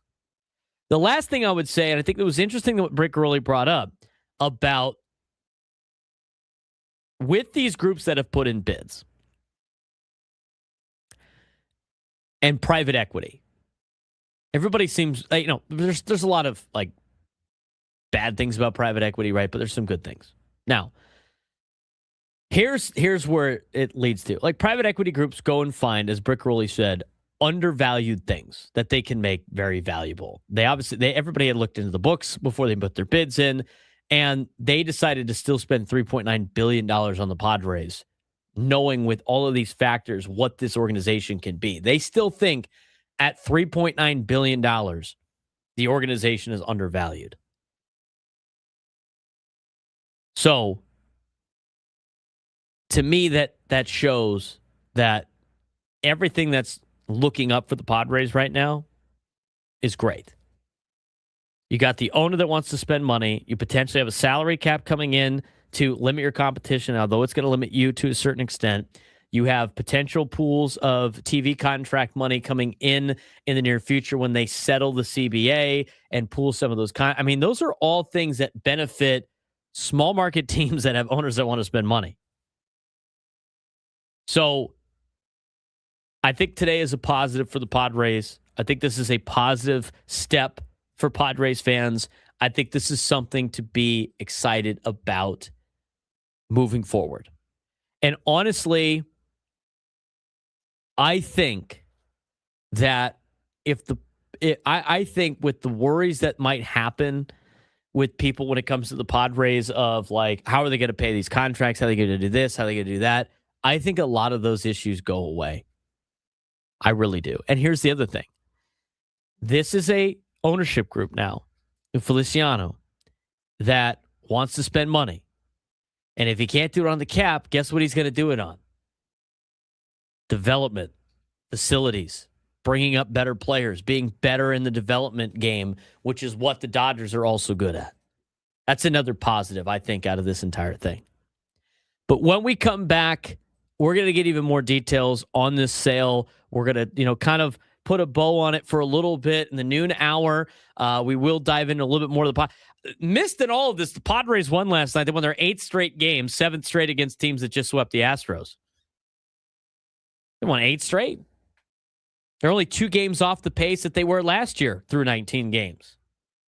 We'll talk more about the actual X's and O's on the field later on in the show, late 12 o'clock hour, early 1 o'clock hour. But when we come back, we'll hear from Jared Diamond, who was on with Ben and Woods earlier this morning. A lot of interesting things about potentially the new owner of the Padres for $3.9 billion. We'll get to that when we come back. Braden Surprenant Show, Static Urban Sports Station 97 through the Fan. College sports is changing fast, and Cal might be showing us the future. The California Golden Bears are laying off up to 25 staff members, not because they want to, because they have to. They're dealing with a $24 million deficit, rising costs, and less TV money after leaving the Pac-12. So what's their solution? A complete reset in their athletic department. They're launching something called Strawberry Creek Studios, turning their entire athletic department into a content and revenue machine, not just promoting sports, but selling them, producing them, and monetizing it at a whole new level. And honestly, this might be where college athletics is headed.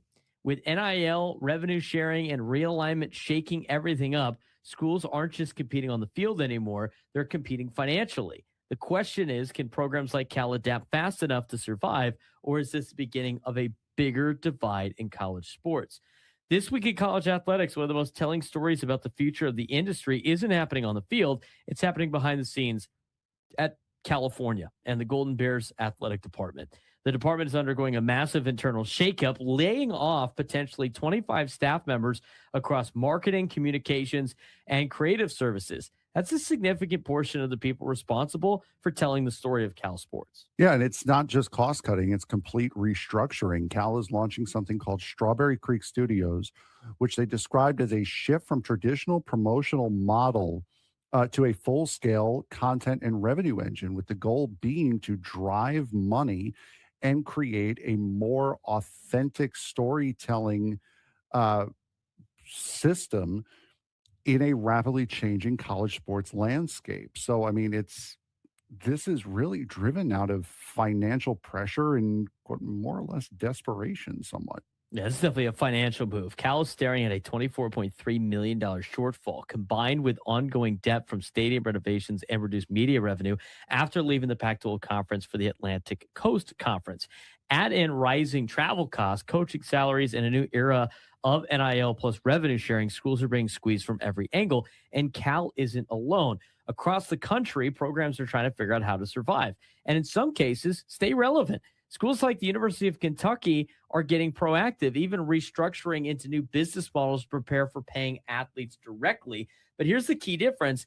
Kentucky's trying to scale up. Cal is just trying to stay afloat. And that brings us to football, the engine that drives everything. Cal brought in Ron Rivera as general manager to modernize the program. And after moving on from Justin Wilcox, they've handed the reins to Tosh Lapoy, a high-energy recruiter who's already building buzz. The hope is simple: win games, generate revenue, and stay naturally relevant before the next round of conference realignment hits. Because make no mistake, college sports is no longer about wins and losses. It's about business survival. I mean, just wait for private equities who have started to invest in money into athletic departments, see what they do. As somebody that works firsthand in college athletics, I will say the people that are getting cut in these jobs are very important to how the game is presented and put on. And these people already don't make any money. Working in college athletics is incredibly difficult because there's no money in it. There's really no money in it. So every time I hear people complain that athletes aren't getting paid and everybody's making money off of them, they're not. Maybe it's the school president who's making money off of all the kids at the school anyway, if you want to get into the weeds. I mean, we talk about like medical hospitals for schools are making money off of free labor, all that. You want to play that game, fine. But the reality is most people that work in college athletics that are professionals are already not making any money. And you know what they're doing? They're getting rid of these people. They're getting rid of sports and information directors. These are the people that have to report things for NCAA record holding. And these people are getting replaced to tell a better story. How do you trust anything coming out of any of these schools if this continues to go that way, to try to make everything based on money? Now, you want to talk about subscriptions like we talked about the NFL?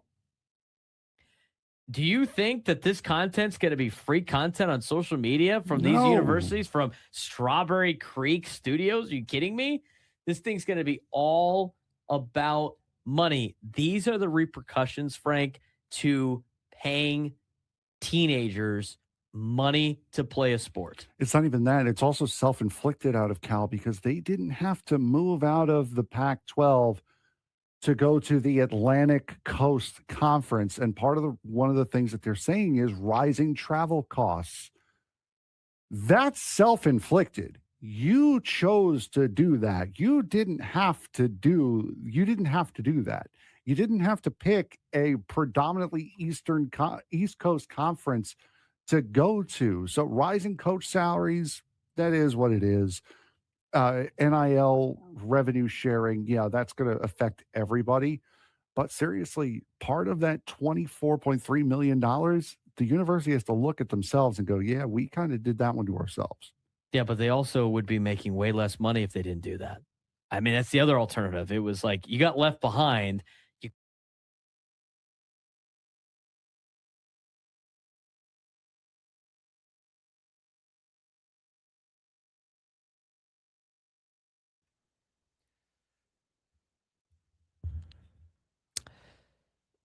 Broadcasting for the Bill House Studios, we know how. He's Frank Marchese. I'm Braden Surprenant. This is the Braden Surprenant Show, live and local each every day from 10 to 2 on San Diego's #1 sports station, 97.3 The Fan. Obviously, if you're just tuning in and you missed the news, Padres expected to sell now to Jose Feliciano for $3.9 billion. Talked a lot about Jose Feliciano. We've gotten to know a little bit about Jose Feliciano in terms of the research and everything like that. But take a look at what he brings. It sounds like he's somebody that's going to spend money. That's all you need to really know about an ownership group, especially somebody that's paying $3.9 billion for a team. So I think it's all good right now to be a Padres fan. Earlier today, Jared Diamond, who writes for the Wall Street Journal, who broke the news this morning, was on with Ben and Woods, had a lot of good information to relay across.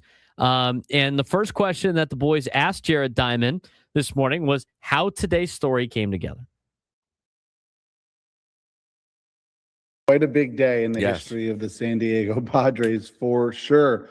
So, as you mentioned, it looks like they've got a deal. Jose Feliciano and his wife, Quanta Jones, going to buy the team. They emerged from a group of quite a few bidders that were willing to pay quite a bit. And we've heard that there were multiple bids of $3.5 billion or more for the Padres. You've probably heard of some of the other people that were involved, guys like Joe Lacob, who's the owner of the Warriors, and Dan Friedkin was another name that kept popping up. But ultimately, it was Feliciano and his wife who emerged victorious. And it's a big number. $3.9 billion for baseball. It's not just a record, it's record shattering. The largest purchase for a baseball team until this was about $2.4 billion. That was the Mets, Steve Cohen, back in 2020. So it's been 6 years since then. The Padres just beat that number by $1.5 billion. The San Diego Padres are now the most expensive baseball team ever to be sold in the history of the sport by a huge margin. And I think that just says it's an incredible testament to what Peter Seidler did to the Padres. He bought the team with Ron Fowler for $800 million back in 2012. And now they're being sold for $3.9 billion. It's really unbelievable. It really is unbelievable. But that's what happens when, I don't know, Frank, you spend money on a roster and you win. Isn't that a crazy concept? Couldn't be. Isn't that a crazy concept? That's a concept that it always be thrown out there sometimes, and people be like, "Oh, that's not always the case." That's small market teams always are like, "Nah, you can't make money like that." Excuse me? Padres just proved it. They just proved it. They bought the team for $800 million. They're selling for $3.9 billion. They're making $3.1 billion in profit, theoretically. Now, of course, they have debts that they're going to get paid off and all that, yada, yada, yada. But overall, whoever was in on that original group or who's still with that group, with the Seidler family, it's a big payday. But you know what? They put the money into the team. You know, I saw someone earlier be like, yeah, well, sometimes people buy a house and they sit on it for the value to go up. You know what increases the value quickly, Frank? Upgrades. Yeah. Remodel. Funny how that works. New kitchen, all this other stuff. I mean, I'm sure real estate agents could tell me exactly what's more valuable than other things that you can improve to your house, but that makes it happen faster. So they're not going to just buy not to get spend the $3.9 billion on a team and then not spend any money or cut the thing down. I love what I'm seeing in the chat. Bring in Vladdy, bring in everyone. Give Xander another $280 million. Let's go. Fantastic. Oh my God. People just and then, don't tell me what to do in the YouTube chat. That's all I got to say. It's just, people are worried about whether or not the guy's going to spend money. The guy has a track record of spending money. I think he's going to spend money. Yeah, sure. I guess. But here's the other thing too, Frank. Let's say he buys the team and just does nothing. Guess what? It's not they're not tearing down the team. Still have a good team. You're still spending the money. It's just people have to be upset about something sometimes. It's like there's no reason to be upset. Stop overthinking it. You want to know if the guy spends money or not? He does it with Chelsea. They've done it in the past. That's all you really need to know. Let's get back to what Jared Diamond was saying. What does Jared Diamond know about Jose Feliciano in his research, as he was the one that broke the news for the Wall Street Journal? So I think it's important to note that while he's obviously involved in Chelsea, that is not his personal investment, right? Chelsea is owned by a group that involves others. with Clear Lake, his private equity firm. This is his own private investment. This is not owned by Follow up his on the private Mercedes-Benz equity thing. firm. You're It's just going to not take. Well, sorry about that. What was that? I don't Padre know. to be owned by him and his wife personally. So there is a difference there. Okay. With Chelsea, look, yes, they've taken some criticism for how they've run the team in Chelsea. No question about it. But I do think it's important to note that spending money has not necessarily been the criticism. They've shown a willingness to spend in Chelsea. And like you mentioned, he's buying into an asset with the Padres that has shown a winning formula. The San Diego Padres have ranked in the top 5 in attendance in Major League Baseball each of the last 5 seasons. It's going to be 6 seasons when this year's over. They currently rank number 2. He is buying into something that is working. Now, are there going to be changes? I'm sure there's going to be changes. Every time someone buys a team, there are changes. I have no idea what it's going to mean for the Padres payroll. We've already seen in recent years the payroll start to go down a little bit from the highs that it was in sort of the height of Peter Seidler's spending. But I do believe what has been proven with the Padres is, will they be the number 3 or 4 payroll team under Feliciano? I can't promise you they will, but do I think they're going to remain where they are now, going to sort of remain in that top 10? I do, because it's shown that it could work, right? They've shown that it could work. They show that when they spend, it brings people to the ballpark. I just don't see why you come in and change a formula that really is working for this team. The one thing I do know about Feliciano, he has made it in our reporting, it's become very clear that he intends to move sort of the bulk, or at least I don't want to say the bulk. I don't want to get into specifics, but a large portion of his philanthropic efforts, move them to San Diego. Our understanding is he intends to start investing a lot in the San Diego community. He's obviously not a San Diego person, which I think always is a concern when you have a new owner, but by all accounts, he is prepared to sort of start spending and giving in the San Diego community, which I think is critical for a new owner. So I think that's a good sign. And beyond that, we'll have to wait and see. But I do think it's important to realize the reason people were spending so much on the Padres is the Padres were a desirable asset, and they were a desirable asset in large part because of the success they're having. That needs to be like reproduced over and over and over and over again, because that is what the big concern is. Because I still think people are scorned from previous owners of other sports teams here in town. And the reality is this team has shown that this ownership group's not like that with Peter Seidler's family. And then the new ownership group, I love the fact that he's moving everything to San Diego. That's great news. I mean, and here's the other thing too, there's a couple things that stood out to me on that last quote from Jared Diamond. One was he's moving all of his charity organizations here. He doesn't have to do that, but I think that's important. He's moving a lot of his business ventures. He wants to invest in the community. That's great news for the city of San Diego in general, Frank. Like that's great for everybody in the city of San Diego to bring in somebody like this that can pump money into the city's economy. That's fantastic. 100%. The other thing that really stood out to me, and a couple of things that Jared Diamond said, was this is not Clear Lake Capital buying the Padres. This is separate. This is Jose Feliciano buying the Padres. This is his own personal asset. This is his own personal team. This is not a shared venture like he has with Chelsea.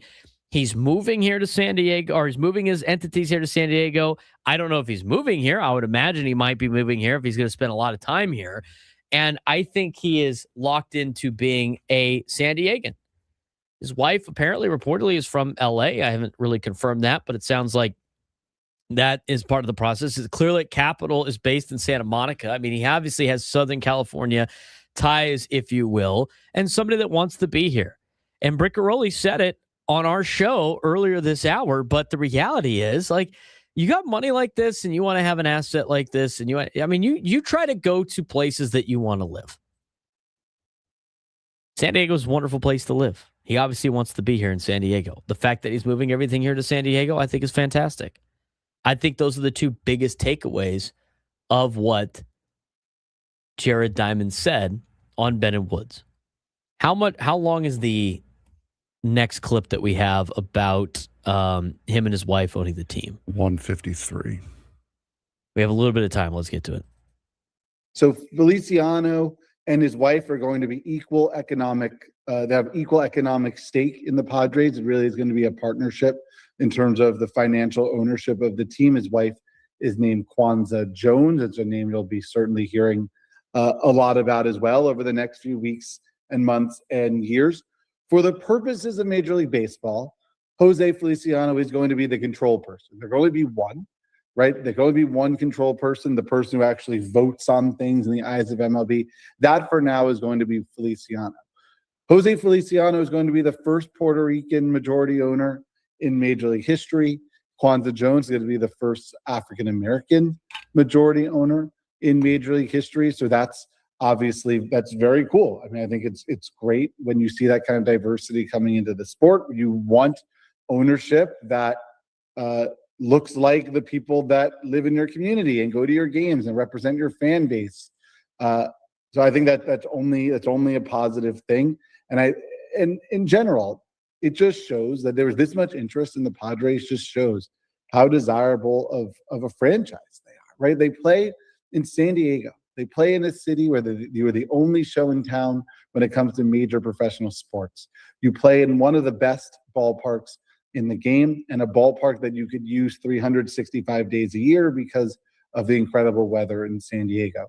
That's why the team sold for $3.9 billion, because people with a lot of money see San Diego, they see the Padres, they see the winning, they see the ballpark, they see the city and go, that is a place where I could really build something, grow something. And Peter Seidler saw that. And you hope that Jose Feliciano sees it too. I don't think he'd be paying this much money if he didn't. Have we not been saying that for the last 4 or 5 months, 3 months, 4 months, 5 months? Yeah. It seems like something that we always say on the show. Everybody was like, no, they're going to, it's not going to happen. They're just going to You don't have to be miserable all the time. It's okay. It's okay to be positive. And like you said, it is a valid fear to have about past ownership groups here in San Diego. Before the Seidlers and other sports teams that are now no longer here. It is a 100% valid fear to have. But you cannot block out reality, and you cannot block out all of the evidence pointing in the direction that that is not going to happen again in this particular case while being concerned about that. You have to look at the reality, and you have to look at what is going on. And everything points to the fact that this is not going to be the Spanoses. This is not going to be prior Padre ownership groups. This is a completely different turn. This is a launching pad. This is not a downturn for this team. Yeah, the checkbook isn't closing. I think it's getting open wider, if you will. And we're going to get more of your phone calls throughout the day, 833-288-0973, 833-288-0973. I think A-Bomb in the YouTube chat brought up a good point. Overall, for somebody with the track record of spending money on his sports teams, he's probably going to continue to do the exact same thing he's already been doing. It can't be a bad thing that the biggest, as multiple people now have said, the biggest criticism that Chelsea gets is that they spend all this money and they haven't been able to do anything with it. You want them to spend the money. I don't know how the ownership group works over there at Chelsea. And who knows? He's not the full owner of Chelsea. He's a co-owner with a group. All you care about is whether or not he spends money or not. And I think that's a good thing. And I think that was going to be the case for all four of these potential bidders. So the only cause for concern that you would have when there's a team sell, the new ownership group that's being reported is not going to do the things that you'd be afraid of. And that's what the entire first 2 hours of the show has really been about. 833-288-0973, 833-288-0973. Get a deeper dive into what Feliciano has done with Chelsea. When we come back, Drake Hills will join us.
From the beaches to the ballparks, from the gas lamp to North County, no one knows America's finest city like he does. You can't just punt on a Manny Machado prime use. He's a fourth-generation San Diegan, born and raised in the heart of this community.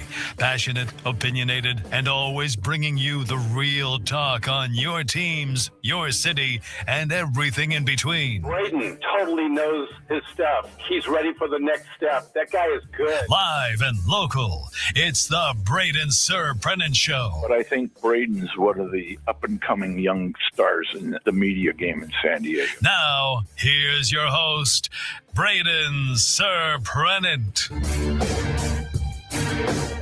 New lunchtime hour of the Fan is brought to you by the Craft Taco. Both flavors, 2 locations, Sorrento Valley and inside Balboa Park's Natural History Museum. He's Frank Marchese. I'm Braden Surprenant. This is the Braden Surprenant Show.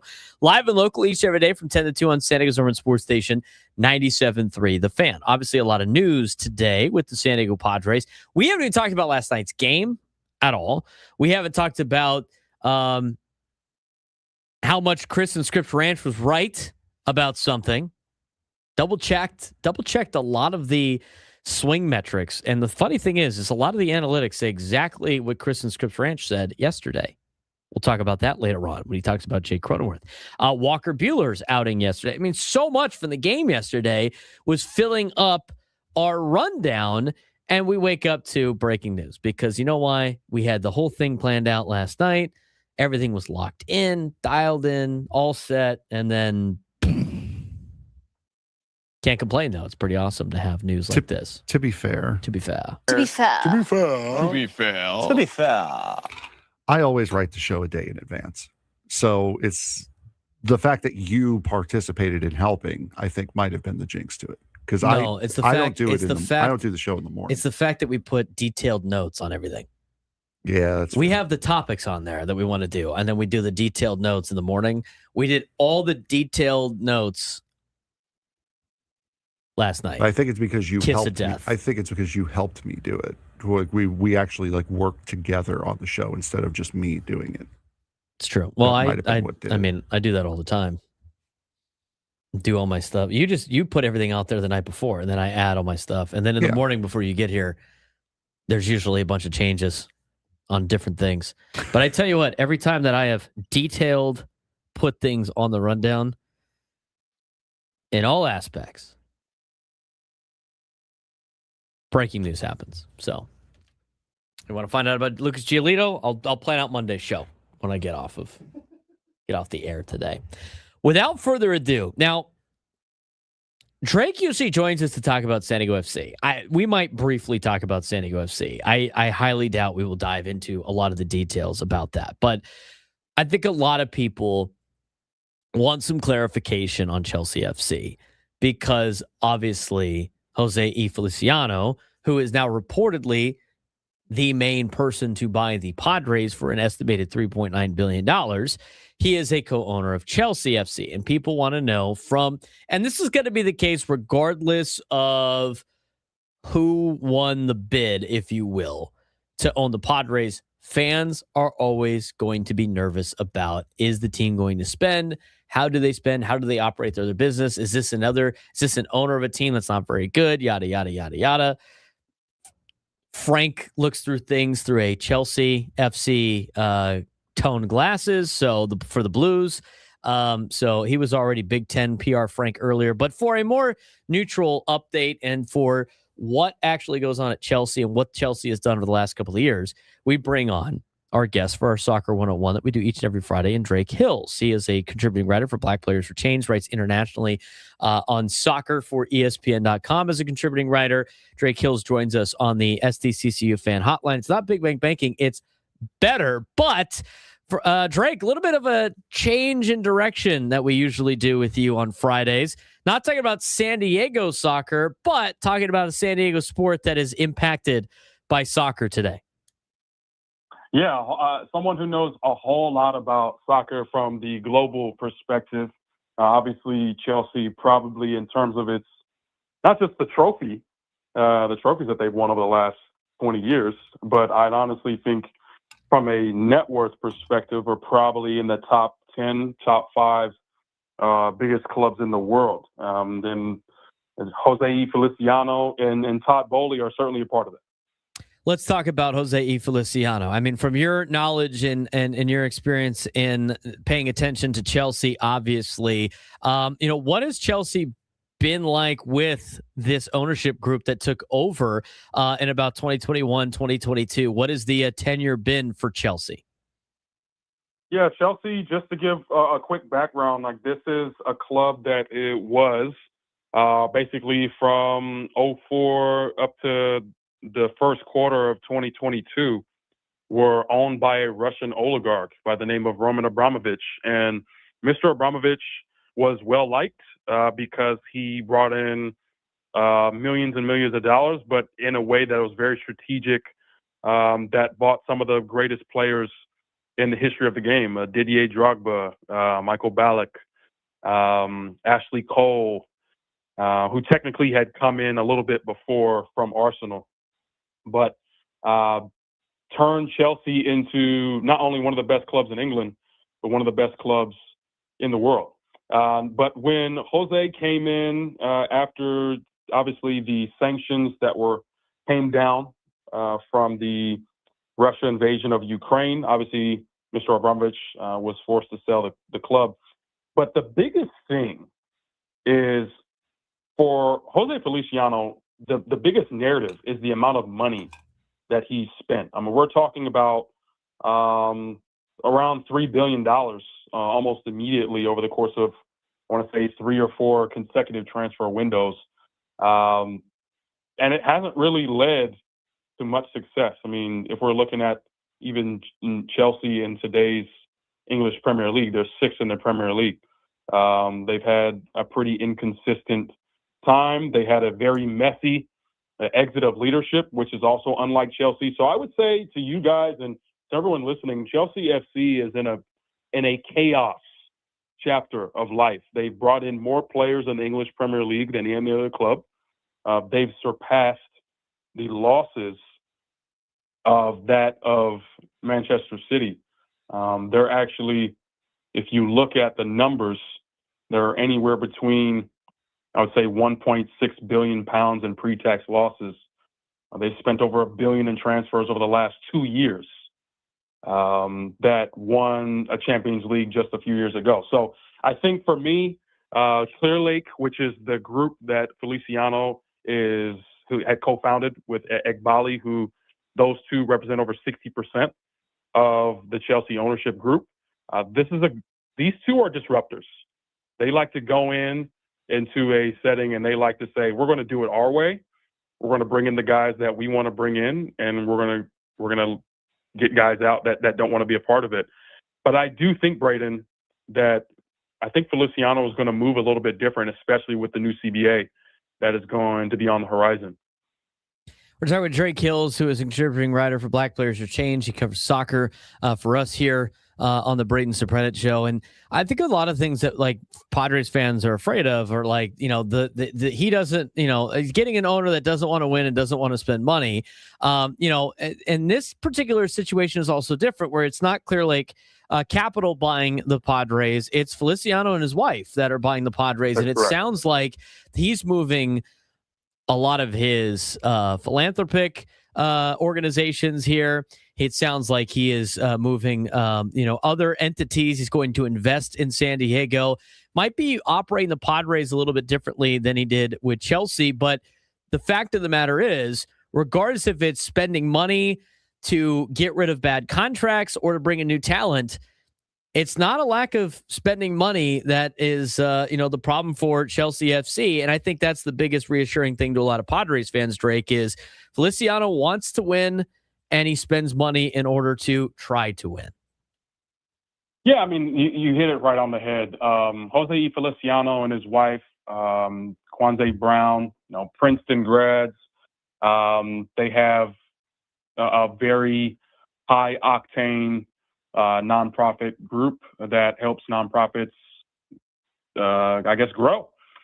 And the Feliciano and Kwanzaa Brown Supercharged Initiative, I think there's one thing that Padre fans should know with Jose Feliciano is that he's going to go in, and I think to what Padres fans have been used to in the past, I want to say 4 to 6 years, has been like, we're not going to be afraid to take a decent risk to make this team better. But I also think take a look at Cole Palmer. Like, I think for people who don't really know a whole lot about soccer or European soccer, something that I really admired about Jose E. Feliciano, is that he took someone like Cole Palmer, who, if you just go back to 2022, was kind of waiting in the wings as a 20-year-old out of the Manchester City Academy. By 2023, he's brought into Chelsea just a little bit over a year after Jose E. Feliciano takes over co-ownership. And Cole Palmer is one of the better attacking players as an attacking midfielder or winger, not just for Chelsea FC, but for England. And so I think that what the Padres should expect is someone who is willing to take calculated risks, who is willing to look at, hey, here's some of the up-and-coming talented players in the big leagues, not just in the Padres minor league system, but around, just like the Seidler family has done in bringing in a Xander Bogaerts. Obviously, some incredible trades that we were able to look at and see, wow, like Michael King has panned off very well for this team. So I think things like that you will probably see with the Padres moving forward, just as though with Chelsea FC. Let's talk about from an ownership perspective. Obviously, you might know a little bit more than maybe some others, but let's talk about the fact for he's a co-owner with Todd Boehly, who is also a Dodgers part owner.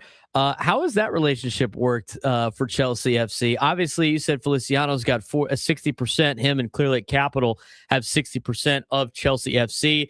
Who is the main leader of Chelsea FC? Who runs Chelsea FC the most, and what's that relationship like from your perspective?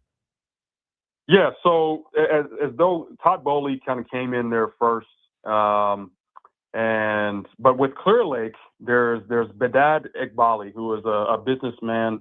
He's an Iranian American businessman who, alongside Jose E. Feliciano, they're the co-founders of Clear Lake Capital.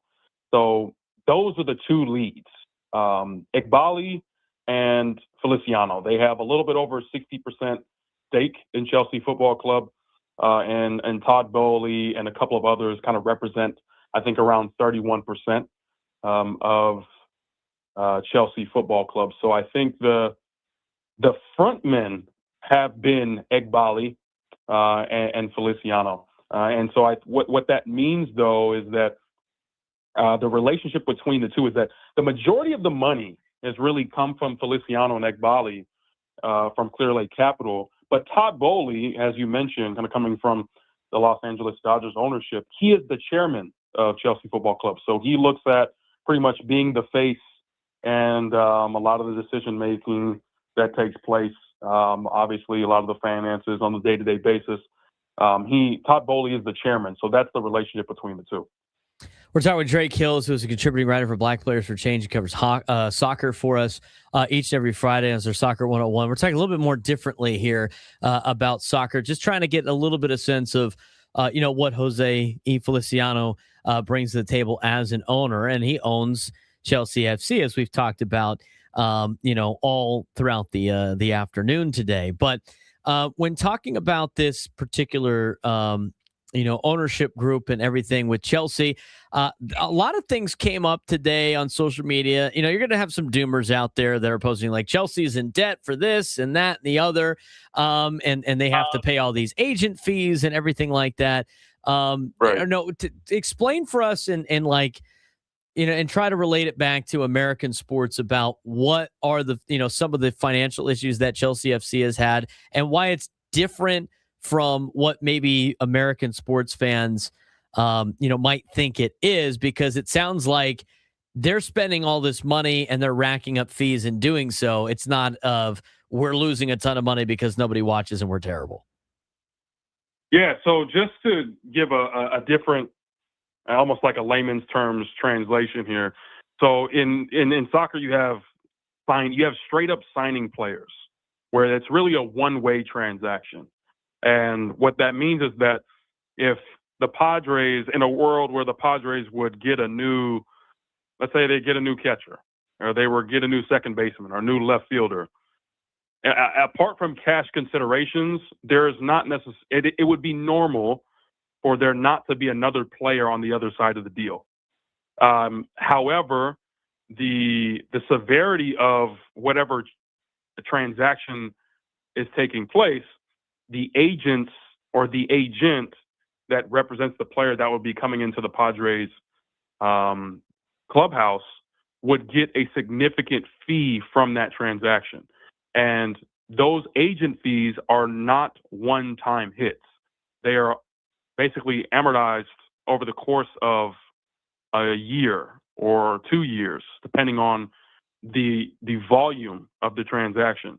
So if you're really looking at the $1.6 billion that Chelsea is kind of having to eat, a decent chunk of that is going to agent fees, which is a little about 60, I think around 60 million or so.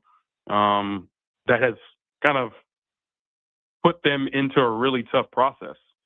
But here's what I really want Padre fans to kind of understand from this is that I get it that there's maybe a sense of like doom and gloom that fans may be a little nervous about, but there are some positive parallels that I think in terms of like how Mr. Feliciano has done with Chelsea that may work very well when it comes to the Padres. And I think one of those things is that they see the development of younger prospects. And I think the way the Padres have done is they've drafted well. They've had a lot of minor league prospects that have come in. The Feliciano and the Iqbali crew, they've done a really good job in profiting from the younger players. And I think that's allowed Chelsea to get some of those bigger players. I mentioned Cole Palmer being one of them. But I think that's a good parallel that I think that a lot of fans should look at is, hey, like they're like the Padres are in a place where they're talented. They have good young talent as well.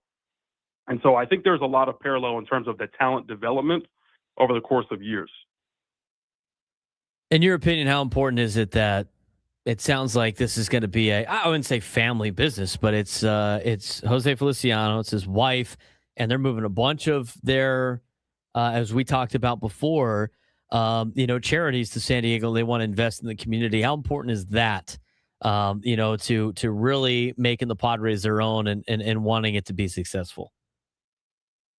Yeah, I mean, it's clear that Chelsea, so far, like they have a very big value in not just the team itself, but also the stadium is a big part of Chelsea's history. And I think when you look at the Padres, it's very well known that Petco Park is one of the best ballparks, one of the favorite ballparks for fans to go to. And it doesn't matter if, you're a Mets fan. Like I've gone to Padres games from the 100 level deck all the way up to the 300 level deck. And I've sat next to Mets fans, to Phillies fans, to Giants fans who regularly come down to San Diego for a 3-game series because they absolutely love it. But I would say that because of Feliciano and Miss Brown's philanthropy, there is a big investment to not just the baseball community of San Diego, but to San Diego in general. I think there's a lot of, what you would call as like corporate social responsibility that doesn't really talk about baseball, whether that's housing, that can be local charities, grassroots initiatives. And that's something that I think Padres fans are quite familiar with the Seidler family, is thinking about, how this team is a part of the community. And similarly to Chelsea, like they've been run as a very polished team in the West London community, and not just in West London, but in London in general. So I think there is a balance between, there's a feel of it being firm owned from a capital financial perspective, but I also think there is that community enrichment portion to what Mr. Feliciano is going to bring to San Diego. We do got to get going here on a break, but real quick, what's your latest update for us on San Diego FC?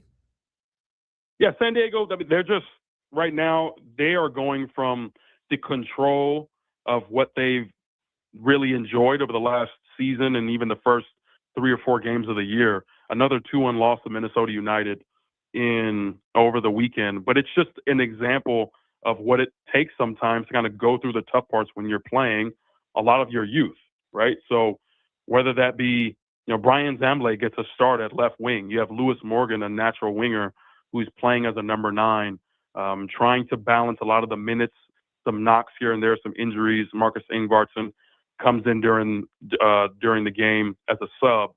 This is just a part of when you're playing younger talent.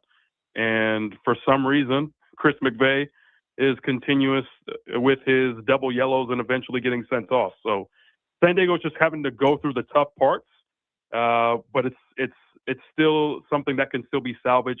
Plenty of soccer left to play. So I wouldn't be worried at this point. Drake, we appreciate all the information today. I know it's a lot. We look forward to talking to you about the MLS and San Diego FC next week. And thanks again for the time. Absolutely. You guys take care, and congrats to Padres fans. It's going to be an exciting future. I think so too, Drake. Drake Hill's joining us on the SDCCU fan hotline. It's not Big Bank Banking. It's better. We got to take a quick break. When we come back, AJ Preller was on with the morning show as part of the manager report. We'll get to what he said as we continue.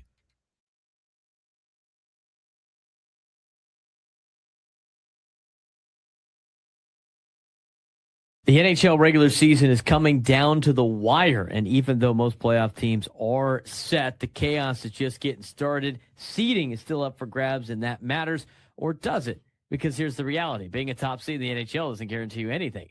Avalanche already locked up the best record in hockey, and the Hurricanes are about to take the East, but that doesn't mean they're safe. Why?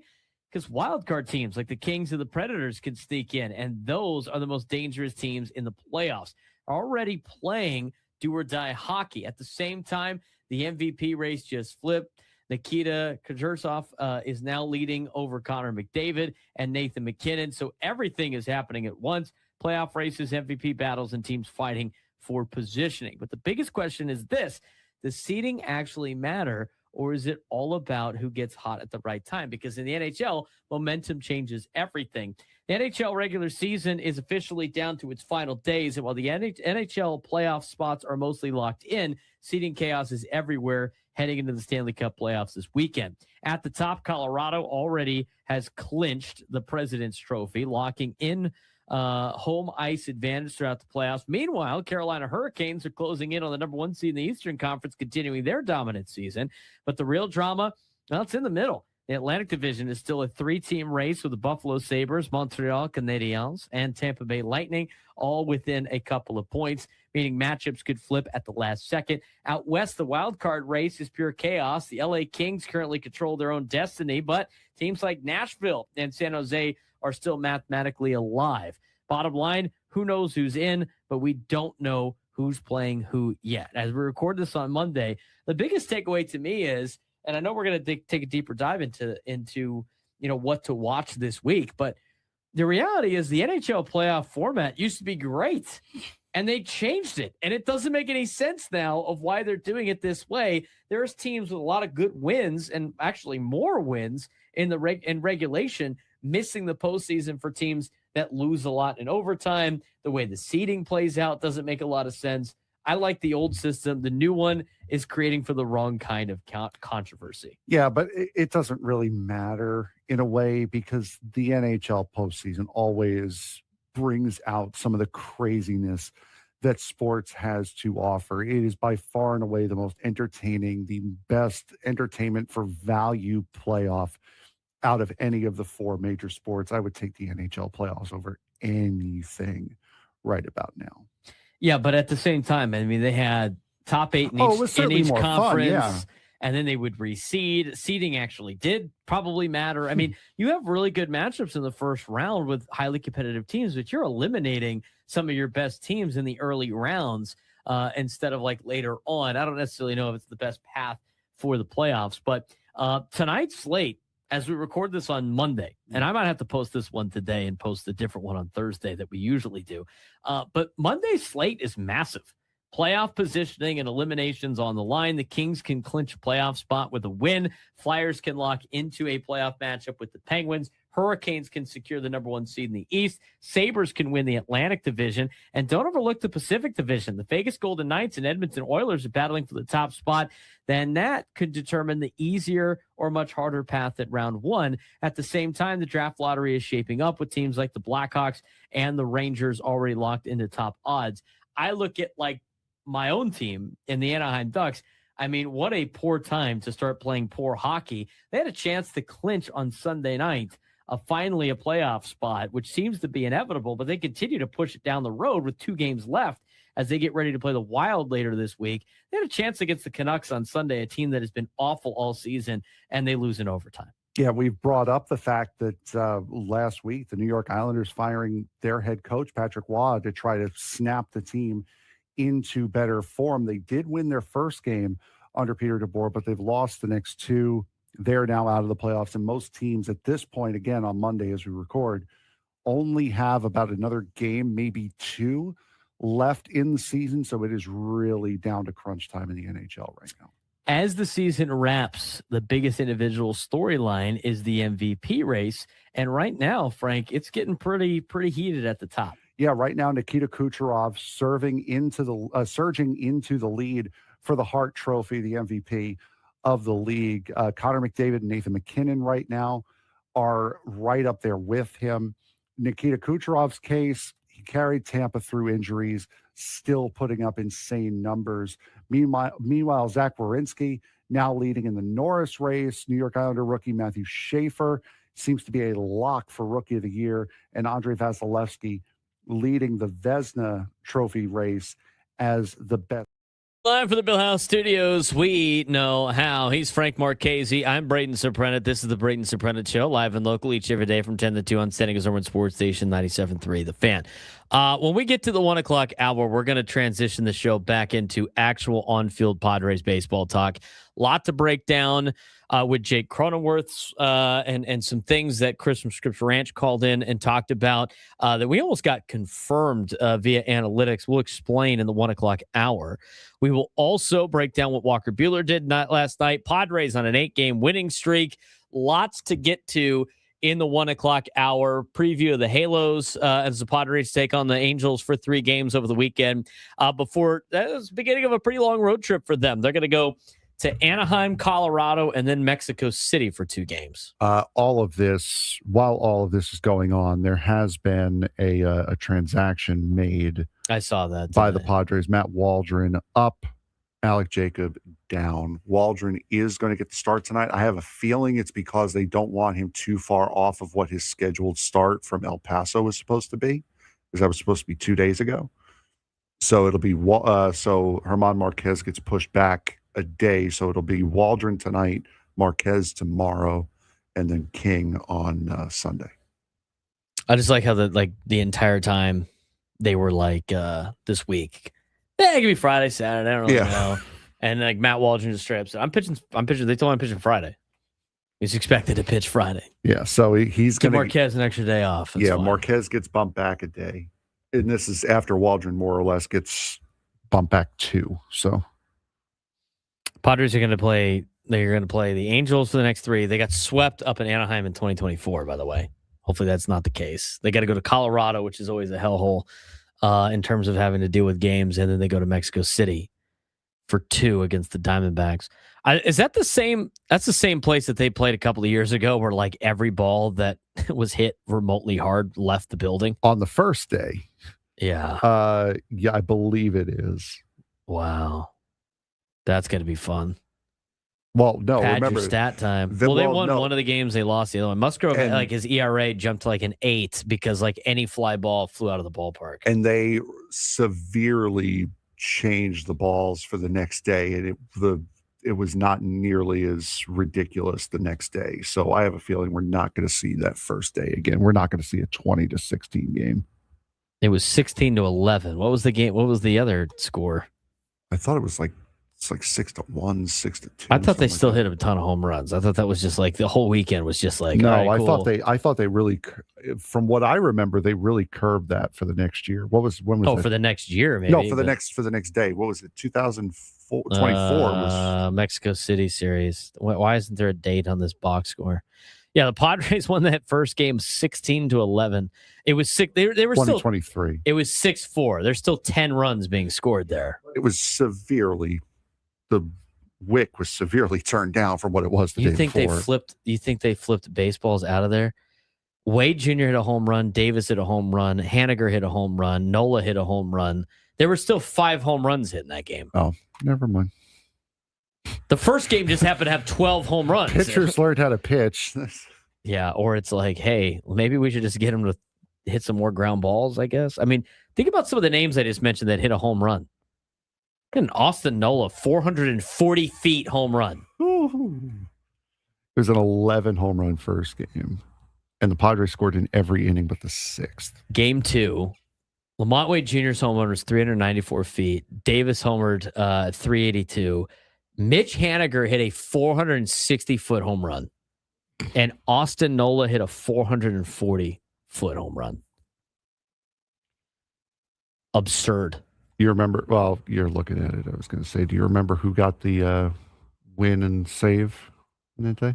On the second day? No, the first day. No, I was looking at the second day. Yeah, I forgot the Padres won both those games. That's kind of nice. Tom Cosgrove got the win. Wow. And Nick Martinez got a 2-inning save with 5 strikeouts.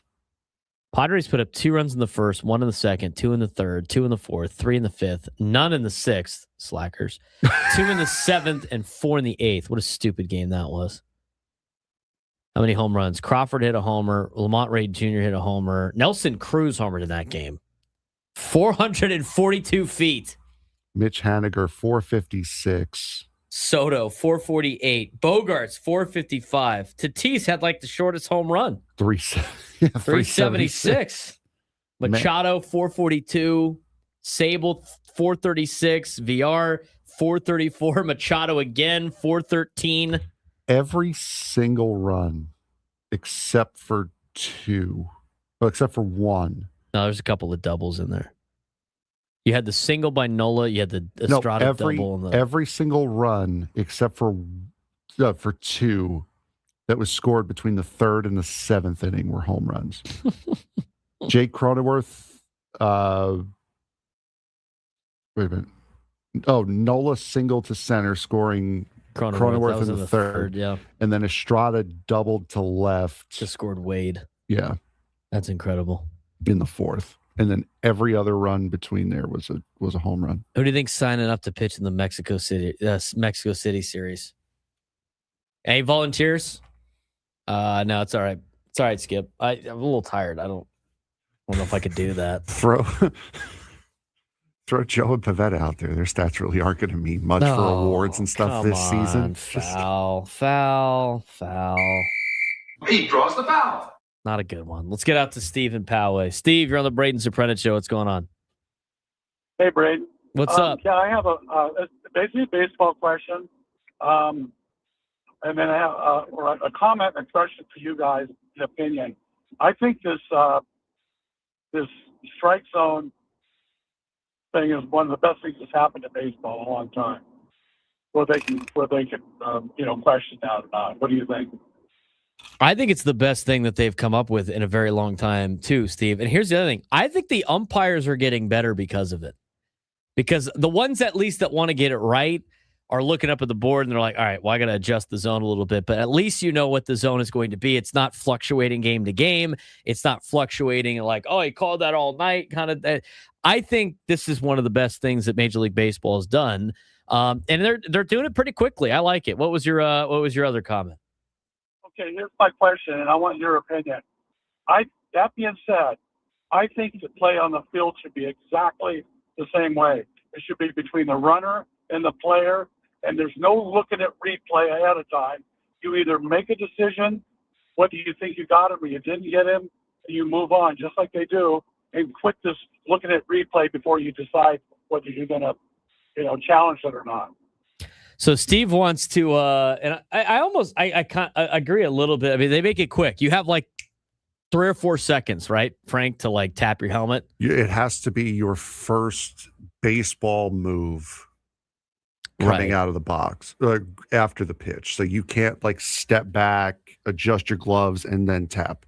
It has to be a step out, tap, or if you're a catcher, you have to tap it before you throw the ball back to the pitcher. Right, but in like the replays, they'll sit there, they wait. You have like 30 seconds to do it. Yeah, 20-second delay. And it's it takes a little bit more of time. I kind of agree. I mean, if you have to sit there and wait for them to slow it down and all this other stuff, all of a sudden you're taking away calls of just absolutely right there in the moment. Like if you saw it clearly from where you're at and you're like, you know what, we need to challenge this.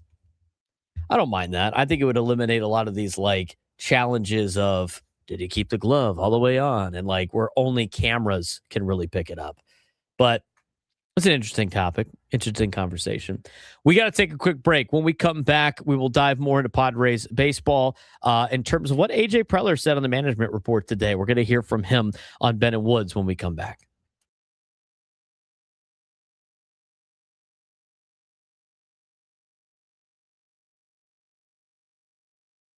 The NFL might be in trouble, but not on the field. The U.S. government is now investigating how the league sells its TV rights and whether it's costing you more money to watch games. Think about it. If you want to watch every NFL game today, you need cable, plus streaming services like Amazon Prime, ESPN, Netflix, and even YouTube. That adds up fast, and the NFL says it's still fan-friendly because local games are free. But let's be real. The biggest matchups are increasingly behind paywalls. And here's where it gets interesting. With new TV deals coming soon, the NFL is about to ask everybody for even more money, which could mean even more streaming exclusives. So the big question is, how much is too much for fans? Because at some point, the league risks turning America's most popular sport into a luxury that people can't afford. The NFL is facing unexpected pressure as the U.S. Department of Justice has launched an investigation into how the league sells its media rights. At the center of the issue, whether the NFL is hurting consumers by spreading games across multiple paid streaming platforms. Right now, NFL games are split across traditional networks like CBS Sports, Fox Sports, NBC Sports, along with streaming giants like Amazon Prime Video, Netflix, and YouTube. And while local games remain free, many marquee matchups now require multiple subscriptions, increasing the cost for fans as the league currently earns, Frank, that number says $10 billion annually from media rights and is preparing for even bigger deals after 2029. Yeah, that's billion with a B. However, lawmakers, including Elizabeth Warren and Mike Lee, are questioning whether or not the NFL's antitrust exemption under the 1961 Sports Broadcasting Act still makes sense in today's modern streaming era. Meanwhile, traditional TV partners, especially companies like the Murdoch family, like Fox Corporation, might be pushing back as streaming platforms continue to grab larger shares of the game. So it's not just the government that's bringing this up. It's also the television companies that are bringing this up because they're losing more and more prime games to these streaming services. The NFL is still king of television. Let's explain what this entire situation means. 83 of the top 100 broadcasts last year were NFL games, but the way fans watch is changing fast. This investigation could force the NFL to rethink how games are distributed. It could impact future TV and streaming deals and potentially lower or raise even more the cost for fans. And at the same time, tech companies like Amazon are already eyeing bigger prices, including possibly streaming a future Super Bowl. So the question is the NFL becoming too expensive and fragmented for the average fan to follow? To me, I think this is getting out of hand in a greedy side of all of these entities. And it's not just the NFL. I mean, this is all leagues and this is all levels of life where everything is on a subscription.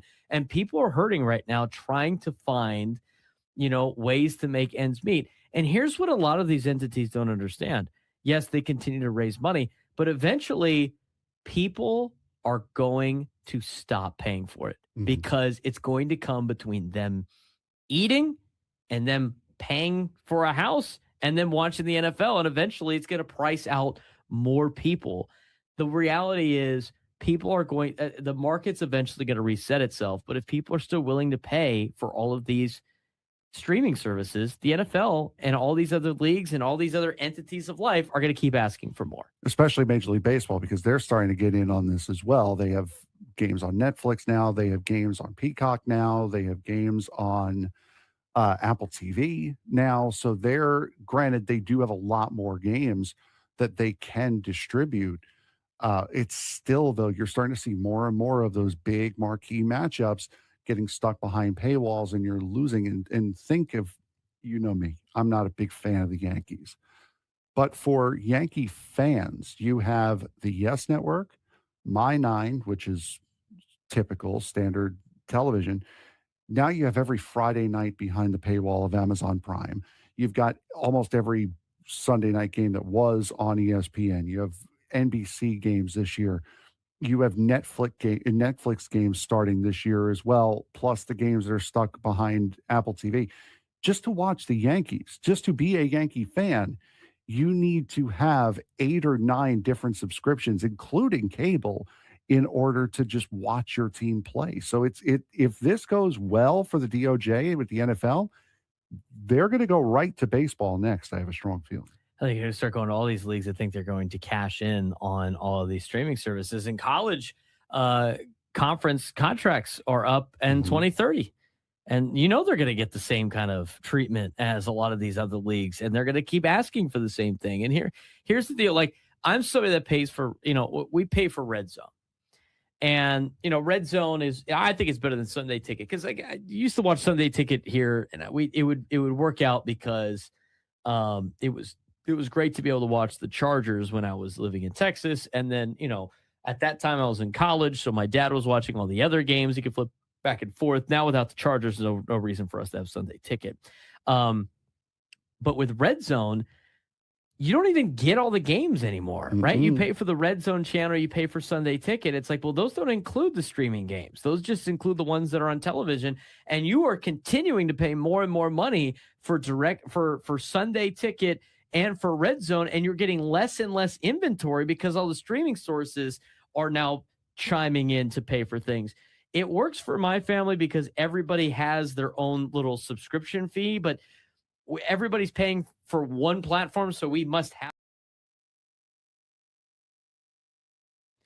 12:42 on a Friday here in America's finest city. Big news for the Padres, obviously, today with the report that might be under new ownership. Sounds like Jose Feliciano has won the bid for $3.9 billion to buy the San Diego Padres. Now, that being said, still a lot of details that need to be worked out in that particular situation. But earlier today on the manager's report, which is brought to you by SDCCU, it's not Big Bang Banking, it's better.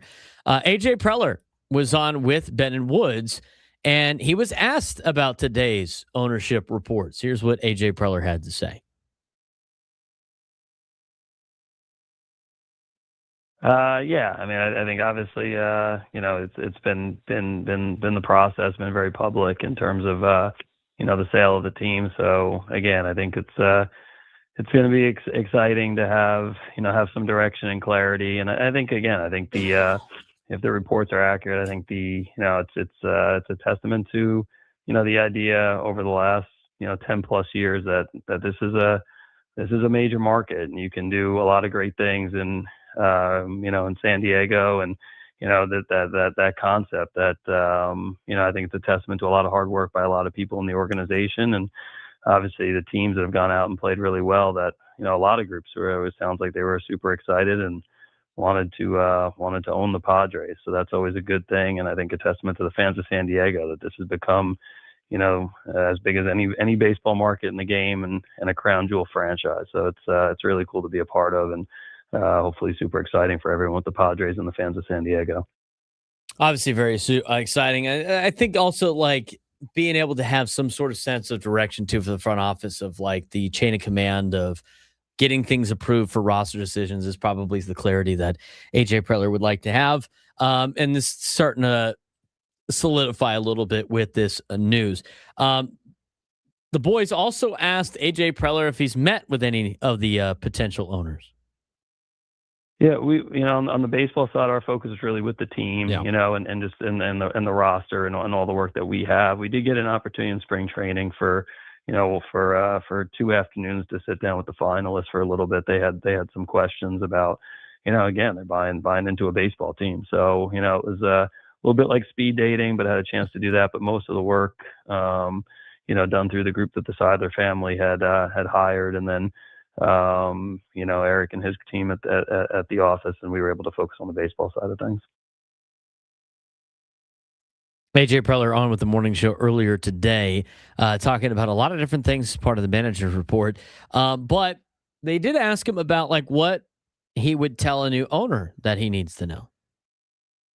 I mean, I think the biggest thing is, the excitement and the passion that, that a lot of people in the organization have for winning championships and creating something special here. I talk about the big stage and that being the World Series. And, I think we have so many great people in the organization, and I think that's why we've been able to have a sustained run of success. So, I think any new ownership group, getting to know those people in the building, obviously getting to know our players and our staff, it's huge. So it's, but again, it starts with having really great people that have a big time passion for winning and are really good at what they do. And, I'm sure the new group is going to be super excited to meet everybody and hopefully everybody on the same page to go bring a championship to San Diego. We weren't going to get too much information out of AJ Preller when it came to the ownership group and everything like that. Obviously, a lot of those details still need to be hashed out and everything. And that wasn't the only part of this conversation. We are going to play some of the sound here right now about some of the things that go on in the team. We haven't even talked about the team yet, or the fact that they've won 8 straight games, or anything that happened in last night's game. Today's been a lot of the ownership news for the San Diego Padres coming down. But, it's an 8-game winning streak. Obviously, as a general manager, you can't get too high, can't get too low. The guy's always trying to find improvements for this team. But what was the big takeaway for AJ Preller so far, and his thoughts on this winning streak that they're on?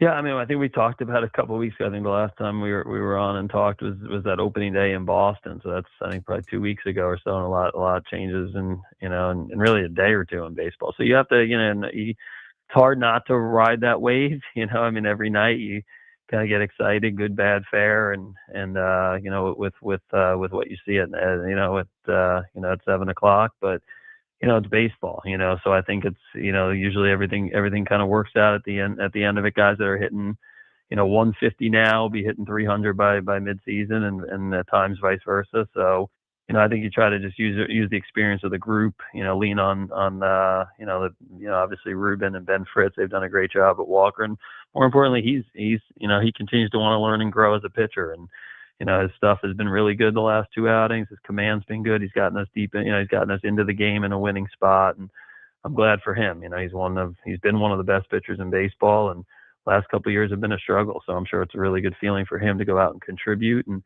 he knows that this is a competition here, and that he's not gonna, again, he's got to help the team, and he's not on a huge contract for a ton of years, and he knows he's got something to prove, and he's going out and continues to get better. So I'm really glad for him, because he's put the work in and he's seeing the results here right now.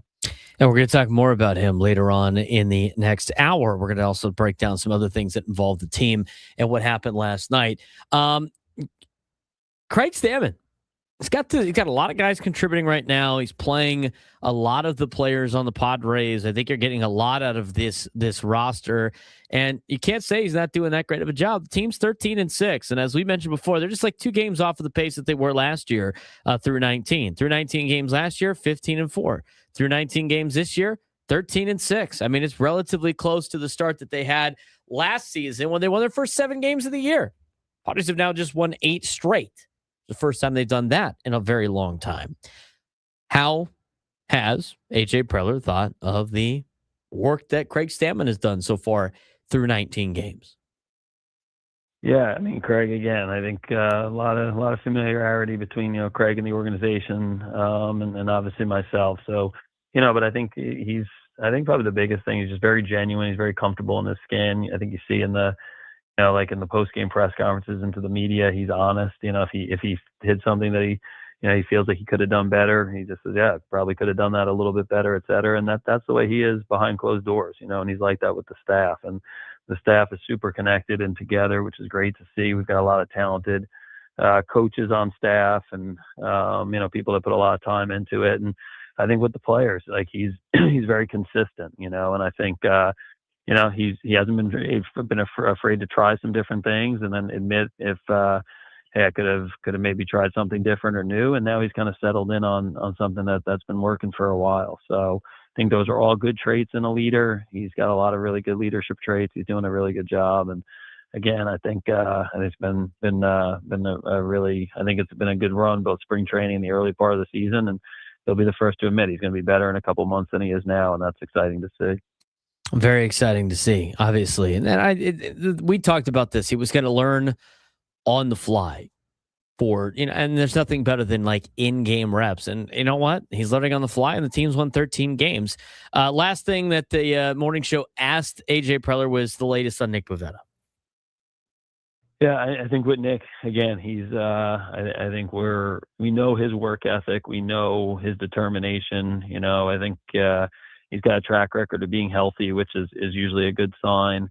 And you're also always planning, whether or not, guys are on an IL stint or not. You've got to always be ready for, next man up scenarios and be in a spot where you have depth and guys that can cover in case there are injuries. So that's always a big part of the challenge. But, again, I think for Nick, he knows what's in front of him. He's going to go on the rehab route right now. And, hopefully avoid having to do any kind of surgery and be back and pitch. So I think we're excited to see that. We know he's very in tune with his body. He's a super hard worker, and he's getting the best medical attention and advice. But I think from our standpoint, we'd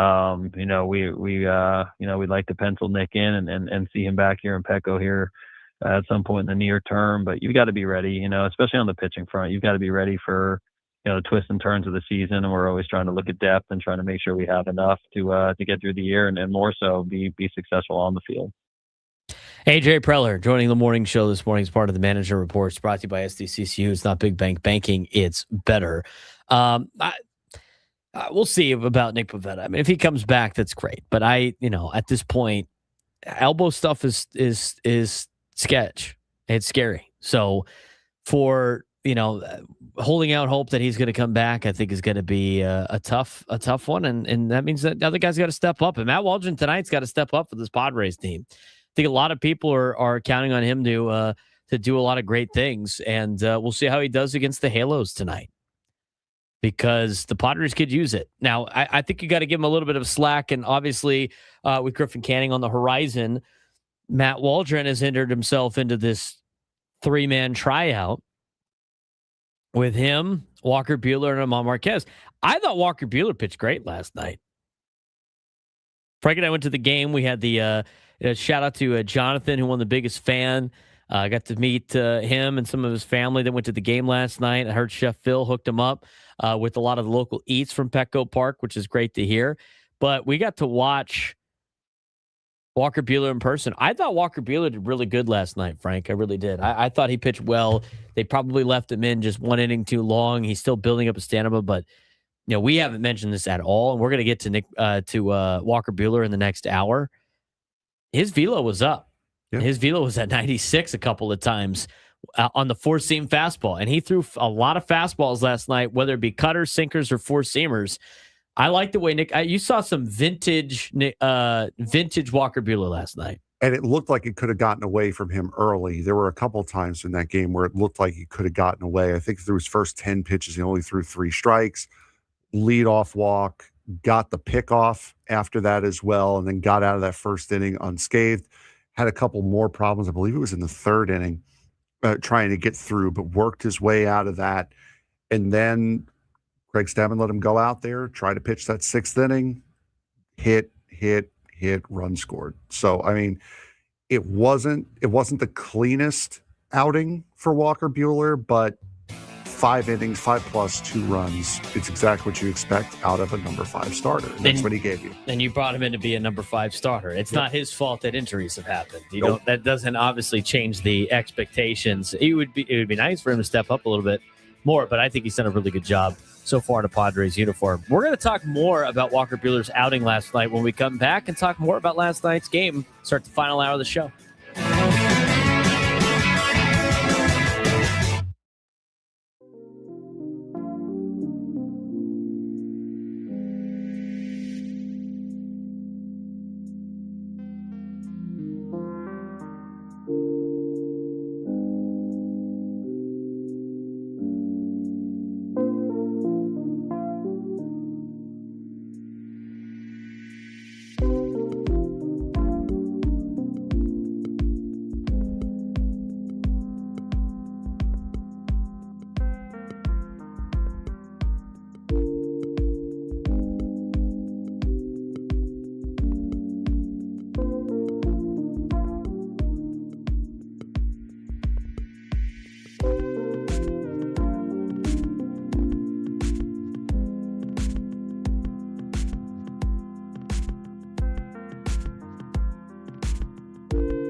All right, finally get to the game last night. Had a lot to get to today on the Braden Surprenant Show. We are broadcasting live from the Bill House Studios. We know how. Unable to get to the midday sports standoff today. If you could take me down the rest of this month in sports trivia or trivia in general, we're going to start mixing in some other trivia questions.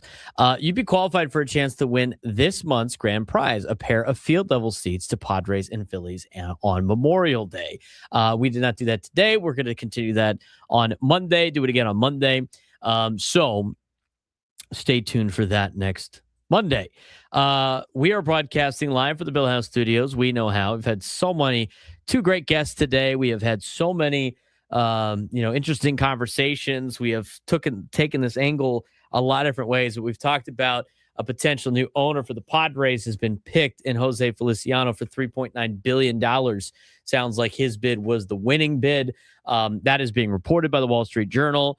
We heard from Jared Diamond, who was on with Ben and Woods earlier this morning, who writes for the Wall Street Journal. We had Britt Ghiroli on from The Athletic. I mentioned in my open what I thought about this potential move, or should I say this potential sale to Jose Feliciano. So I have all my thoughts earlier in the show. If you missed any of it, be sure, if you haven't done so already, subscribe to our YouTube page. You might be watching on our YouTube page right now. You might be watching on 97 Through the Fans YouTube page. But if you go to youtube.com/@B_SURP, hit the subscribe button. We're trying to get more subscribers. Of course, we just got over 1,000. And hey, guess what?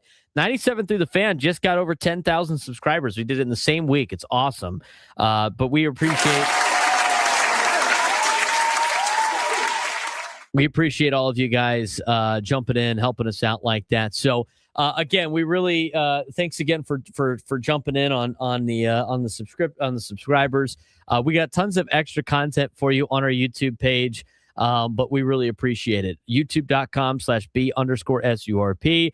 Hit subscribe, help us out. It does wonders for us. If you haven't done so already, hit the like button. I know it sounds stupid, but if you hit the like button on the bottom of the screen, either on YouTube when you're watching on your desktop or on your phone, it helps push out our video to multiple people that might be missing a lot of our content. So we really appreciate that. If you go ahead and do that, it's great. Thanks again.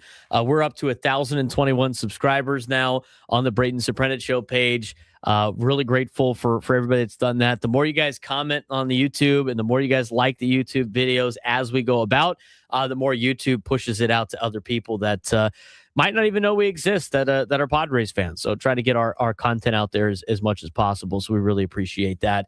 If you could do that for us. If you want to join the show today, 833-288-0973, 833-288-0973. We'll get to a couple of phone calls here and then dive into last night's game. Let's get out to Marcus and Menifee. Marcus, what's going on Friday? Hey, guys. Busy Friday for me. I know I'm a little late to the party with this ownership, but I'm excited for it. But my only concern is what's it going to take for the other 29 owners to vote them in?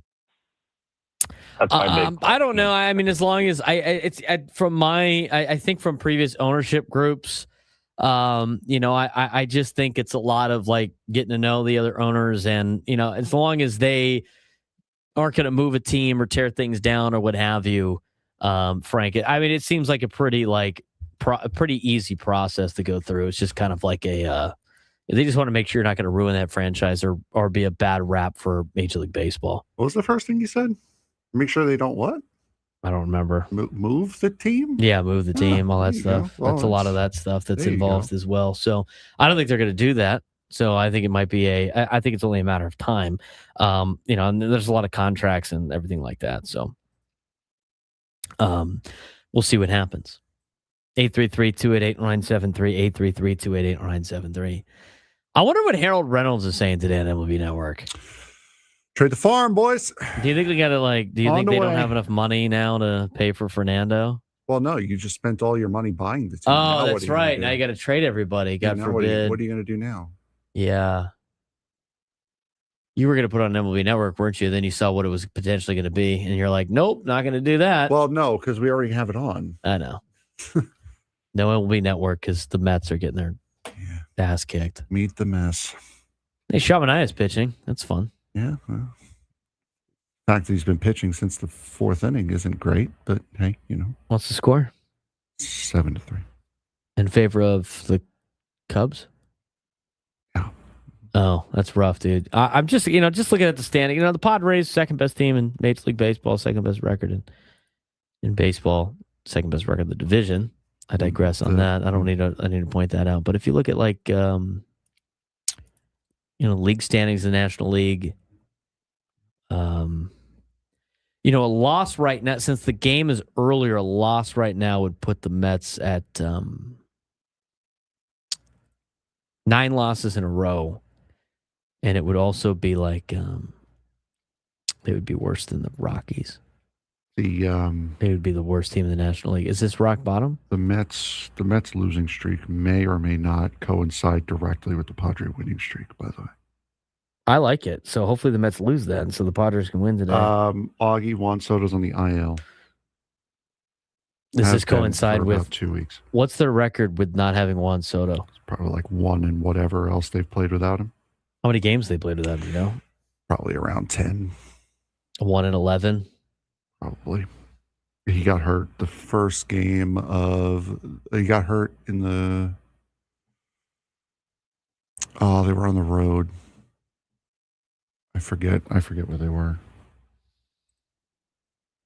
Play the world's smallest violin for Frank and the Mets. Yeah, that's what we're Still doing. early, though. Still at 19 games in, man. It's all right. Hey, you know what? Get out of your system now. Right. You say it's early, but as I said yesterday, it was the second game in San Francisco is when he got hurt. Second game in San Francisco. So that was that was the 2 Fridays ago. So 2 weeks ago. Since he got hurt, they are 1, 2, 3, 3. You said second game in San Francisco? Yeah, 3-8. They actually won the first 3 yeah, games. I know. After that. I don't. Wow. Yeah. Then they've lost ever since. Well, you know what? You can't play the Giants every week. So. But yeah, I think it's since August 28th of last year, the Mets are the second worst team in baseball, only ahead of the Rockies. They're only better than Dinger. Who just celebrated a Hatch Day recently. A Hatch Day, that's right. It was Happy Hatch Day to Dinger. All right, let's talk about positive news for the Padres. I'm sorry, Frank. That's a tough Friday. As if the Mets losing right now isn't positive news for the Padres, considering their streaks. They're going the exact opposite direction right now. Let's take a look at Walker Buehler and how he did last night for the Pods.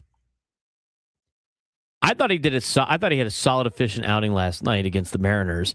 And what continues to look like a genuine step forward in 2026. He went 5 innings last night, 2 earned runs, 5 hits, a walk, 7 punch-outs, threw 88 pitches. He was very efficient. 12 whiffs and a 32% on the called strike whiff rate. Strong swing and miss stuff for Walker Buehler last night. And the results on the pitching grades that we evaluate gave him a B. He outpitched his stuff last night. Execution, sequencing, very, very much carried the day. From an eye test, Frank, I thought he looked really good. Yeah, he did. And we noticed that you mentioned the higher velocity, but also he was throwing a lot of his harder stuff and less breaking balls earlier in that game as well. He was throwing a lot of four-seam fastballs, which was something that in spring training was getting hit a lot.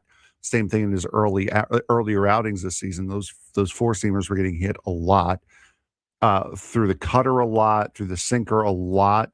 So a lot of his more on-speed pitches is what he was going for and trying to mix the off-speed stuff in a little bit later to try to get guys out.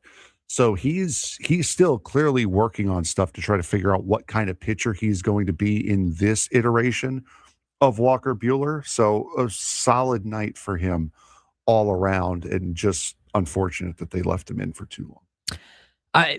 He threw a lot of cutters last night. I was surprised at how many fastballs he threw last night in terms of four-seam fastballs. As you mentioned, the first inning, he only threw cutters, four-seam fastballs, and sinkers. And then the final pitch he threw in the first inning was that wipeout sweeper to Julio Rodriguez. He got Rodriguez twice via the sweeper. But, he threw the four-seamer 20 times. He threw the cutter 20 times. Against left-handed batters, he threw the four-seam fastball 23% of the time, which is an uptick in the amount of times he has thrown the fastball against left-handers in 64 pitches last night. Threw the cutter a little bit less, threw the curveball 20% of the time to left-handers, and to right-handers, a lot of sweepers. In fact, he barely threw the cutter in the four-seam against right-handers. He mostly saved that for the left-handers and then hit the righties with the sweeper, which means he's leaning into that four-seamer more against left-handers and the sweeper against righties. That's a smart platoon adjustment as he continues. He looks like he's really adjusting his arsenal, inning by inning as he goes through the lineup. And I thought you saw that last night, Frank.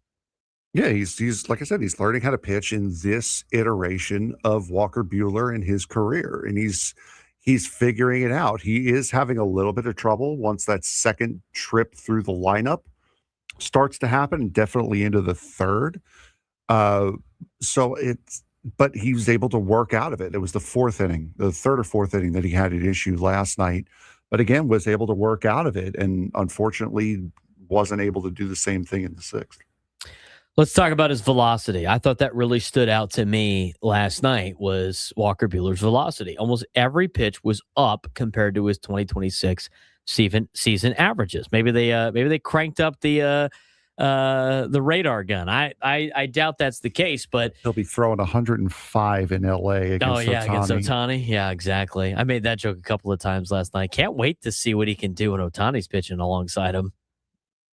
Mason Miller that night might throw 110. Yeah. You never know. Cutter was up. That was one of the funny comments we both had pretty much at the same time. Was Adrian Morejon had all 5 of the top pitches, the fastest pitches of the night. Walker Buehler comes out. It's like, well, hope he enjoyed that. And immediately just Mason Miller. Back to Walker Buehler. Every pitch last night was up in terms of velo compared to his 2026 season averages. His cutter was up by an entire mile an hour, 1.4 actually. His four-seamer was up 1.2 on the average. Curveball was up to 77.9. Sinker was up to 94.4. His four-seamer was coming at 94.6, but he touched 96 a couple of times last night, which is encouraging. So arm strength is starting to trend in the right direction for Walker Buehler, and that extra tick makes a whole lot of difference, especially with his arsenal, because now he actually gets some swing and miss and some whiff and some called strike, and his percentage on his called strike whiff percentage goes up on the four-seam fastball, something that was lacking in his first couple of starts. In fact, he was throwing it for strikes, elite strike throwing night with the four-seam fastball. In fact, it was ranked as a, PLV plus 111 on there, which was 11 better than league average. It was good to see his fastball north of 100 on that particular stat category that is put out by the pitcher list people that we use for the graphics. Sweeper, 38% called strike whiff rate. His stuff plus was 127 on his sweeper. His big nasty pitch right now on the season. His sinker was 129 on the stuff plus, which is an insane grade for Walker Buehler's sinker. Even with limited use, it was really effective. His curveball, 31% on the called strike whiff rate. That's a lot of good depth in terms of pitching.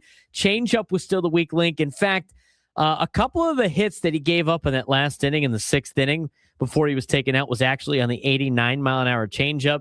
That's kind of the pitch that needs to probably be worked on a little bit more. But this was Buehler last night showing real improvement in 2026. His velo is trending up across the board. He's making in-game adjustments to his pitch usage, more four-seam fastballs against lefties, heavy sweeper against righties.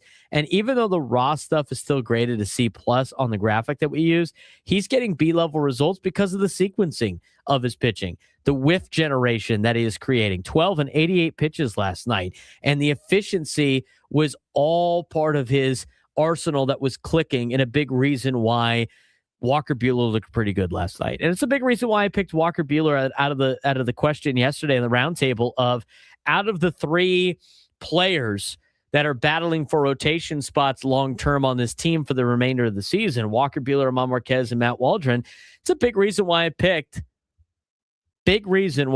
Walker Buehler on the roundtable yesterday. I like the way he competes. I know everybody saw him throw the glove last night and antics and being a little upset about that. He's got the passion, the fire. He wants to compete. He wants to contribute to this team. It's great to see that a lot of his stuff is starting to improve as well. So great to see Walker Buehler's outing yesterday. It could have been a little bit better if they took him out probably in the fifth. But you know what? Credit Craig Stammen letting this guy go out there and try to get another inning. I mean, I think that's some of the benefits of having a former player be your manager. And he let him try to get out of the situation. The Padres had a good enough lead where the Padres could let Walker Buehler try to get out of his own problems. I didn't mind that last night. He gives up a couple of runs. All right, his overall stat line's not there, but Craig Stammen gave his guy a chance last night.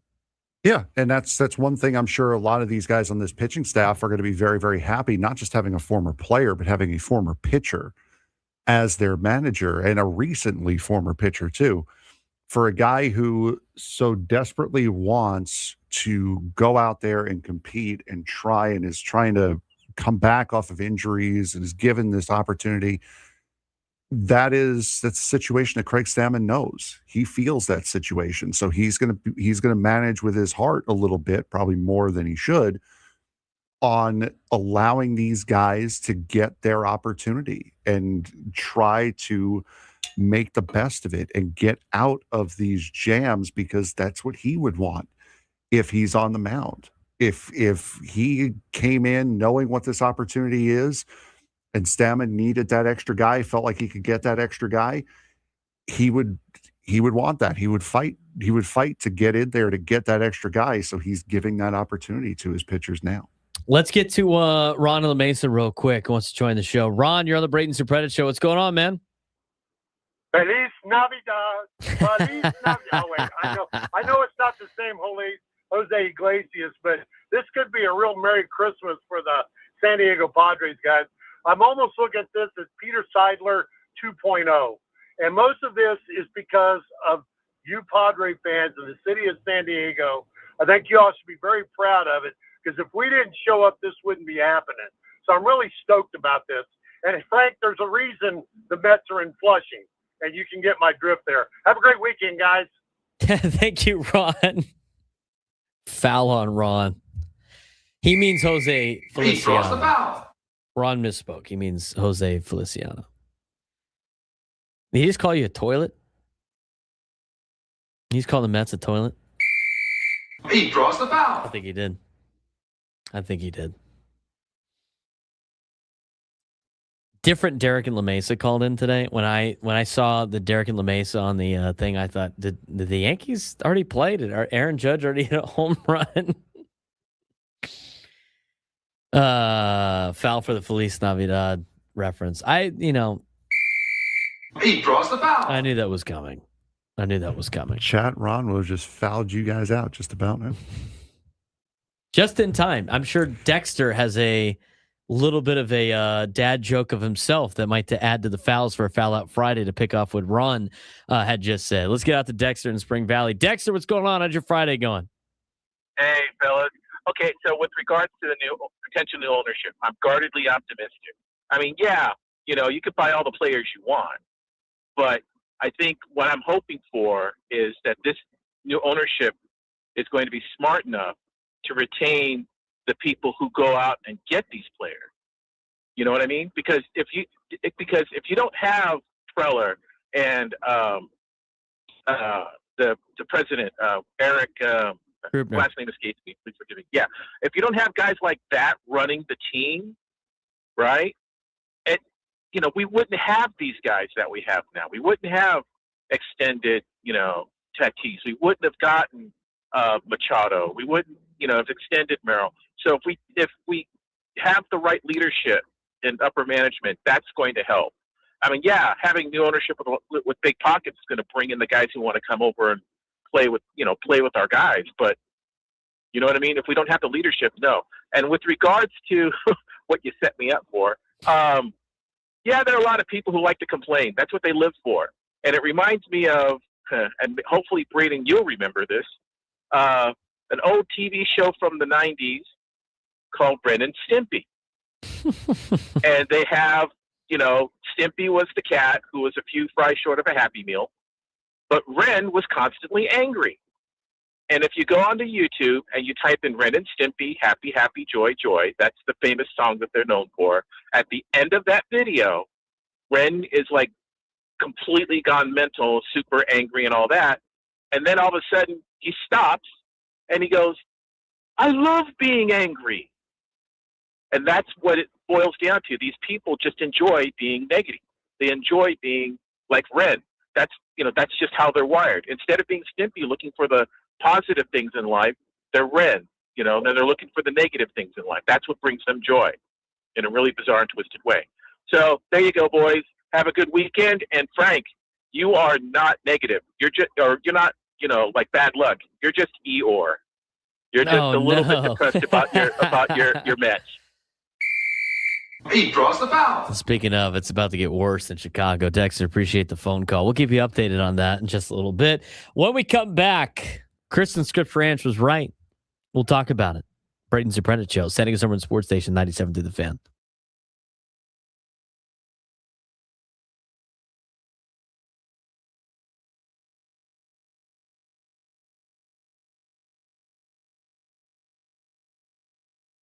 San Diego High School Sports has a team you need to start paying attention to right now, and it's Helix Softball. They're 13-1, just pulled off an 8-6 comeback win.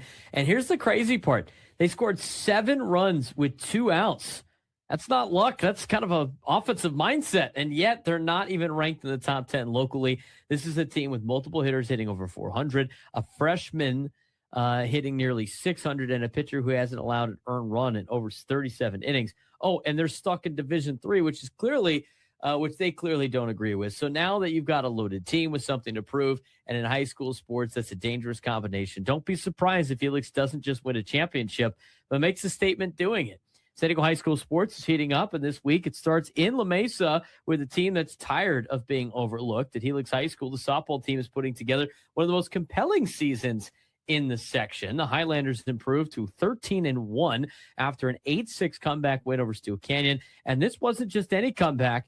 They scored 7 runs with 2 outs. That tells you everything about this team's identity, resilience, belief, and a lineup that just doesn't quit. No, and junior catcher Nikayla Domingo led the charge, going 3 for 4 with a 2-run homer in 3 RBIs.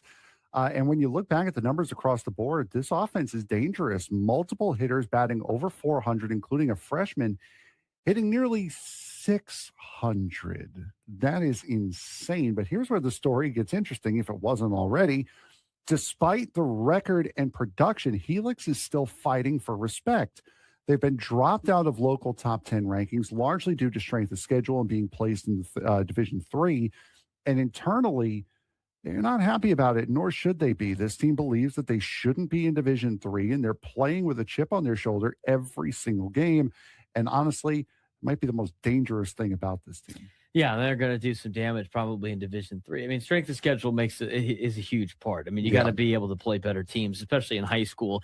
And I know the old cliche of, you can only play who's on your schedule. Well, most of these high schools make their own schedules. So at some point in time, and it's not like college football where they make the schedule 8 years out in advance. Yeah, it's high school. You got to be able to put together a better schedule, in my opinion. I haven't seen it, so I can't really comment further. But usually in high school sports, when teams are feeling disrespected, they haven't played anybody to warrant the respect yet. But they're playing at a high level. That's all they could do. The girls can only play the best softball that they possibly can, and they might be able to win a D3 championship for it.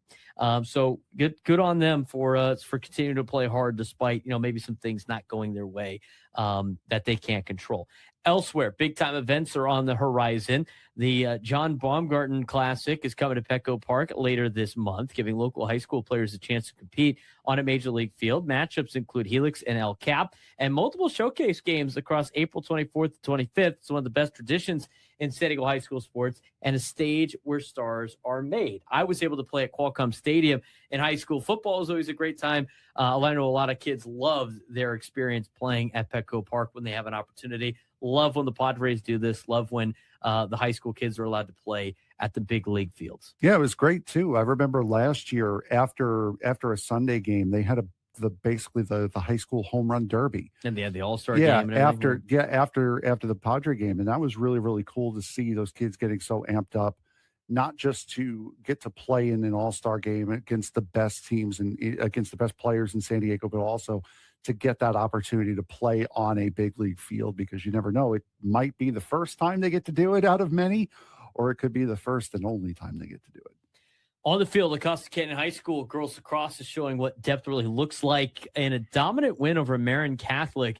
10 different players scored goals, a rare feat at any level. Adding goalkeeper Cambria Williams, 13 saves. And this is a team that's not just talented, but it is complete. On the track, history was made, Frank.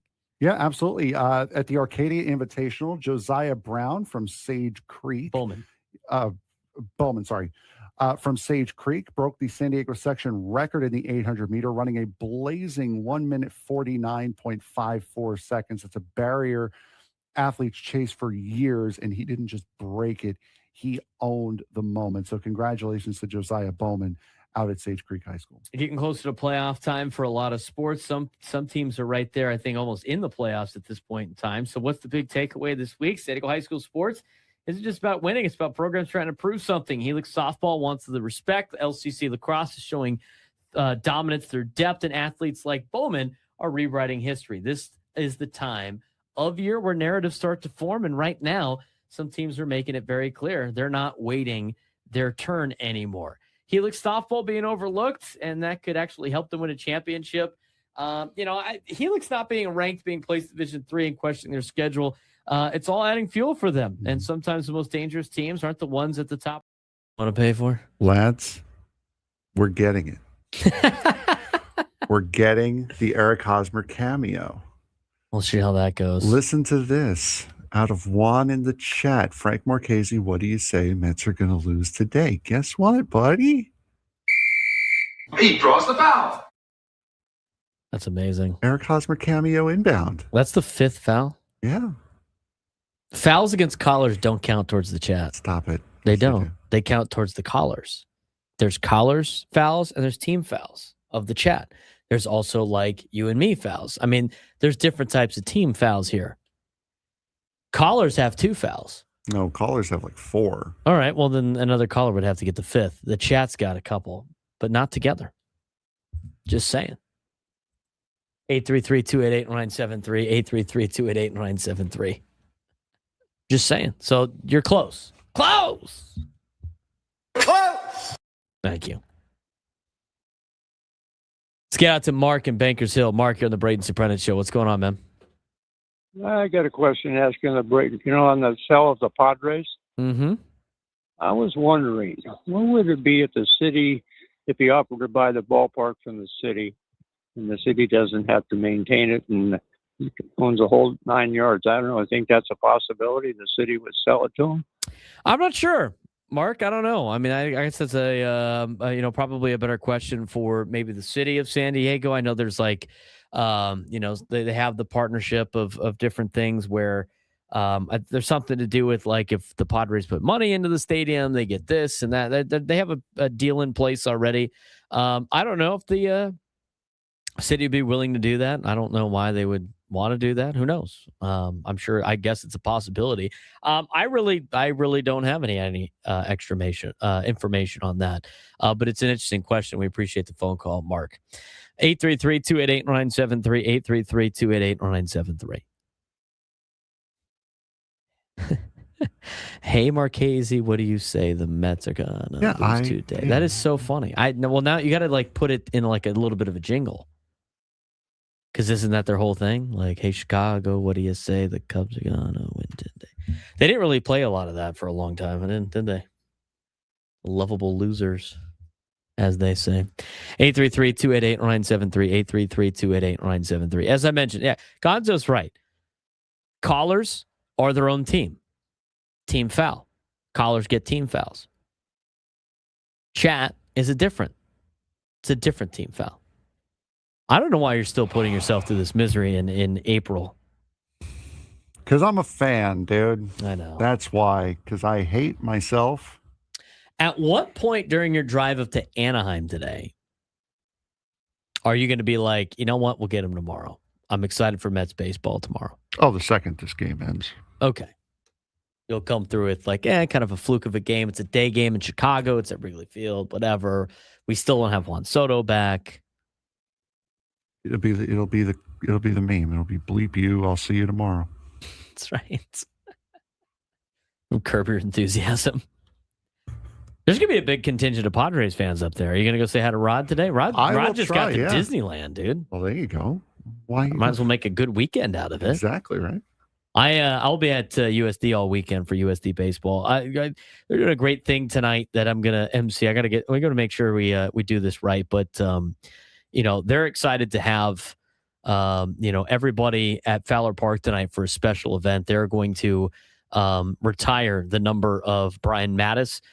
Brian was the 2008 National Pitcher of the Year, NCAA strikeout leader. He was a top 5 MLB draft pick nearly 2 decades after throwing his last pitch on campus, and he still holds the all-time program record for career strikeouts. He went on to an 8-year Major League career, helped Baltimore reach the postseason 3 times, all of this among countless accolades at USD and beyond. And even though Brian is no longer with us, his legacy continues to live on, and tonight the legacy will grow even further as they retire Brian Mattis' jersey tonight at Fowler Park. So a pretty cool thing that I get to be a part of with them tonight. So if you're a USD baseball fan and want to go out there, they'll be retiring Brian Mattis' number 17 jersey tonight on the wall at Fowler Park. 833-288-0973, 833-288-0973. Mitch in Claremont, you're on the Braden Surprenant Show. What's going on, Mitch? Yo, what's up, dude? How's it going? We're doing well. Awesome. Padres game was ecstatic last night. I'm bummed I didn't go for the closeout or the Jackson Merrill hit, but last night was awesome. Hey, real quick, did you ever go to Easy Takeout Burger up in Claremont? Do you remember that? No. Off Genesee, next to the Target. It was like kind of a ripoff of. It was a ripoff of In-N-Out. It was like a mom and pop one-off. Oh, really? Yeah, it was super good. And then, secondly, I don't think anybody's talked about it, but it is WrestleMania weekend. It is. Frank, do you want to get us the update on WrestleMania weekend? For those of you who want where is WrestleMania this year? It is in Vegas. Vegas. And now after COVID, it's been a 2-night event ever since. So night 1 will be tomorrow night, I believe at 4 Pacific, 7 Eastern, I believe. And then night 2 will be on Sunday at the same time. You can watch that on ESPN Plus, but only if you have that ESPN Plus unlimited package, whatever that deal is. Yeah. What's the big headliner for WrestleMania? Roman Reigns versus CM Punk. Wow, CM Punk's still out there? Yes. He gave up on his. I know he gave up on his UFC career. Yeah, no, he came back. He came back like 4 years ago. Went to AEW and has been back with WWE for the last couple of years. Wow, who's the face now and who's the heel? Punk's the face, Roman's the heel. Okay. And then for night, I'm not sure which one is main eventing which night, but I believe it's also, I think it's Cody Rhodes and who the heck does he have with him? Oh, I think it's Cody Rhodes and Jelly Roll, I think. Wow, Jelly Roll. Versus Randy Orton and Kai Cenat, I believe. Okay. He is a Twitch streamer, so I believe that's. Any other hinted celebrity appearances? Go Aztecs on the Twitch chat has said. Hold on, I'll get you the. Oh wait, no, not that one. Whoa! Get you the whole WrestleMania. Yeah, let me get you the whole match card here. No, it's not. They usually make They usually do. What's it called? They break like every attendance record for stadiums. God, yeah. Well, it's also iffy as to whether or not they're legitimate or not. But how many fouls does the chat have? I've got enough, I'm sure. So just not in any particular order. It's Cody Rhodes and Randy Orton. Cody Rhodes versus Randy Orton. Randy Orton's got Pat McAfee with him. Wow. Yeah. Stephanie Vacour versus Liv Morgan for the women's championship. Another women's championship match will be AJ Lee versus Becky Lynch. Jacob Fatu versus Drew McIntyre. Logan Paul, Austin Theory, and I Show Speed versus the Usos and LA Knight. There's your more or less your celebrity match. Seth Rollins versus Gunther. CM Punk versus Roman Reigns. Jade Cargill versus Rhea Ripley. Oba Femi versus Brock Lesnar. Sami Zayn versus Trick Williams. Penta versus Javon Evans versus Dragon Lee versus JD McDonough versus Rusev versus Rey Mysterio in the ladder match. Wow, Rey Mysterio. Finn Balor versus Dominic Mysterio. And that's more or less. Now you're not going to see all of those on one night. It's going to be split between absolutely. 2 nights. So did you see what Juan starting tomorrow? Did you see what Juan said in the chat? No. Jelly Roll, aka Stephen Woods, on the weekends. Oh man. He draws the foul. It's not funny. It's very funny. That's it's not funny. That was a good one. It's not funny. Do not make fun of our morning host. We got to text that was to Woods. hilarious. We got to send it to Woods. That's so funny. Kristen Scripps Ranch was right. We'll explain when we come back to finish up the show. Braden Surprenant Show, Settings Urban Sports Station 97 through the Fan. Ben and Woods.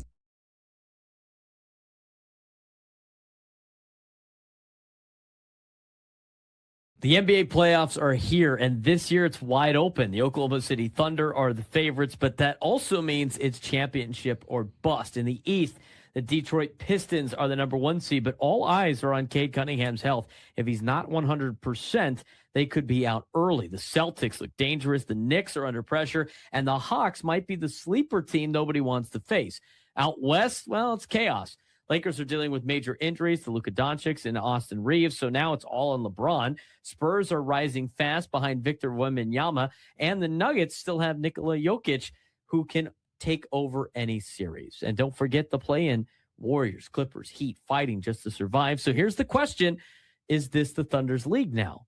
Or is the NBA more unpredictable than ever? The NBA postseason is officially here, and this year it feels wide open. We've got 20 teams still alive in the play-in tipping off this week, and a finals race that might come down to health, depth, and who gets hot at the right team. Let's start in the East, Frank. Yeah, the surprise of the season, the Detroit Pistons, number 1 overall seed with 60 wins out of 82 opportunities. This team is built on defense and toughness, led by Cade Cunningham, who's finally playing like a franchise superstar. But here's the catch. He's coming off a serious injury. And in the playoffs, if your best player isn't right, nothing else really matters. Right behind them, the Boston Celtics look like the most complete team in the East. Jason Tatum is back. Jaylen Brown is playing at an elite level, but their front court depth is a real question. Then there's pressure, real pressure on the Knicks, not by the Knicks, on the Knicks. They didn't build a roster to, quote unquote, compete. They built it to win. If Jalen Brunson and Karl Anthony Towns do not deliver, there could be major changes. And keep an eye on the Atlanta Hawks, who the Knicks are going to have to face in the first round. One of the hottest teams in basketball. They flipped their entire identity midseason, and now they're a legitimate upset threat. Now to the Western Conference, and this is where things get real. The defending champion, the Oklahoma City Thunder, are the clear favorites. Best net rating in the league, best defense, and led by MVP level Shai Gilgeous-Alexander. And for them, it's simple: championship or bust. Right behind them, the San Antonio Spurs, powered by Victor Wembanyama. When they've been dominant, and they have been dominant, but this is their real first playoff test. Can their fast-paced style survive when the game slows down? And then there's chaos in the middle. The Los Angeles Lakers are in serious trouble. Luka Doncic, Austin Reeves are hurt, which means everything falls on LeBron. And that's not necessarily a recipe for success in 2026. At this stage in his career, asking LeBron to carry a team through a playoff series, that's kind of a massive gamble for the Lake Show. Meanwhile, the Houston Rockets, led by Kevin Durant, are dangerous, but closing games has been a real issue. And don't overlook the Denver Nuggets and Nikola Jokic, best offensive team in basketball, but with serious defensive concerns. And then there's the play-in games that start Tuesday, arguably the most unpredictable part of the entire postseason. Teams like the Golden State Warriors, LA Clippers, and Miami Heat out east are fighting just to get in. one game, one shot, win or go home. It's going to be interesting to see who ends up winning in the play-in games to really solidify this NBA playoff bracket. Yeah, no, it certainly is. And it's been a lot of fun to watch this season. I believe we mentioned it on a couple of updates ago that this isn't really it's going to be Golden State and Miami. It's going to be Golden State versus LeBron. It's not like that anymore. This is a real legitimate competitive league now you're really tossed on who can win. And that's always great when you can have every single team in the playoff, when you can give them a legitimate way that they can win. It makes your product a lot more entertaining, a lot more watchable. And of course, as we've known now for the last couple of years, this is the time when the NBA players actually really try to win these games. Yeah. So it's going to make it even more crazy and unpredictable. Yeah, the level of play shoots through the roof. I mean, this is the time where I start tuning into NBA games on a daily basis. But here's the big conversation for a lot of the casual fans, right? It's, people like dynasties. General public likes dynasties. They like to see dynasties play. They like to see teams maybe win a couple of championships, and then they like to see the destruction of dynasties. So are the Oklahoma City Thunder actually a dynasty in the making, or is the West too loaded for them to dominate? Because on paper, they are the best team, but the playoffs aren't about paper. And you've got experience in Denver. You got some star power in LA. You got the rising stars in San Antonio. I still think OKC is the best team, but I don't think they're not unbeatable. And in today's NBA, that's all it takes. One bad series, one injury, one hot opponent, everything changes. I think this might be, and we've talked about this on the last couple of NBA updates, this has to be one of the most wide open fields you'll see in the NBA playoffs. Yeah, absolutely. And for Oklahoma City, I think it would need to be, if they don't win the NBA Finals this year, I think you need to at least lose in at least game 6 and then come out like a wrecking ball next year in order to be considered a dynasty, or at least the makings of a dynasty. Of course, that's cemented if they win, that this really is the next dynasty that's going to rule the NBA.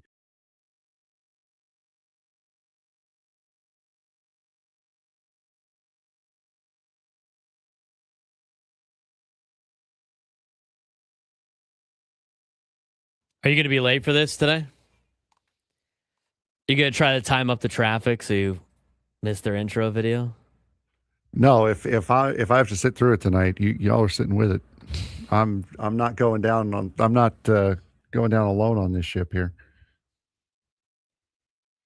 It's pretty cool. I mean, if I had every night is kind of ridiculous, but the first, if you go up there as a road team and you see it the one time, oh, this is kind of cool. Like the Angels history, it's the entire song. It's the entire song. And especially they're going to be, so like I said, we've heard of, new dad power, right? Seems like dad strength. Yes. Dad strength. Yeah. New dad power. So for those of you who don't know, it's the totally real baseless thing that, when a guy comes back off the parental list, got a little extra pop, usually hits a home run or usually has a big night after that. So we have new ownership power tonight going up against loss of a team Hall of Famer power tonight. So I wonder if it washes itself out or if one's going to take over. I don't know. Garrett Anderson passed away. Angels Hall of Famer, is with the organization forever. Passing away, or I believe it was late last night or early today. Yeah, that's terrible. Yeah, not great. So definitely wish the best to him and his family. Well, yeah, it's the Angels organization and all the Angels fans, and I'm sure it's going to be a lot of, memory for him today. I mean, I could see them doing the whole Angels intro of just him. I can see that as well, and that would be a very, very nice touch. So we'll see. And you're going to be up there today? Yes, I will. Let us know what's going on. Will do. Angels and Padres tonight. We're going to talk about that in just a little bit. What time are they starting? 6:38? 6:38. 6:38. 6:38. What's with these, like the official time? What is with these start time? Times? What's worse, that or the 07 starts that the Blue Jays have? What's going to be even worse than that is the 07 start you're going to get on Sunday. It's an 07 start on Sunday? 6:38 tomorrow. Okay. Tonight and tomorrow. And then on Sunday afternoon is a 107. They didn't want to do 137, 127, 117. I think the bigger problem there is that they didn't want to do 110, Like that's... They do the 38s already. I mean, that's just ridiculous. You said Sunday's at 107? Yes, Sunday is at 107, 4:07 Eastern. Can't even blame the Ducks for that. They're not playing on Sunday. Let me go find it again. 107. Yeah, Matt Waldron versus Jose Soriano tonight. Soriano's off to a really good start to the year, 4-0 with an 0.33 ERA. Herman Marquez versus Yusei Kikuchi on Saturday, and then Michael King versus Reed Detmers on Sunday. For the 107 start. Yeah, for the 107. It's like that's the Blue Jay start times you're going to see. You're going to see the 407 times when they go to... Oh, they're not going to Toronto this year. They went to Toronto last year. The other one are the 20 ones. Like the Braves do like 4:20 Pacific time. Now they got they're going at night. Cubs usually do the 20 starts also. Were they doing the? They were doing the 11. Today. Yeah, they're like the 11:20 times for us on the West Coast. Some of these times are ridiculous. 6:38 start. That means the Ecowater SoCal Padres pregame show is at 5:38.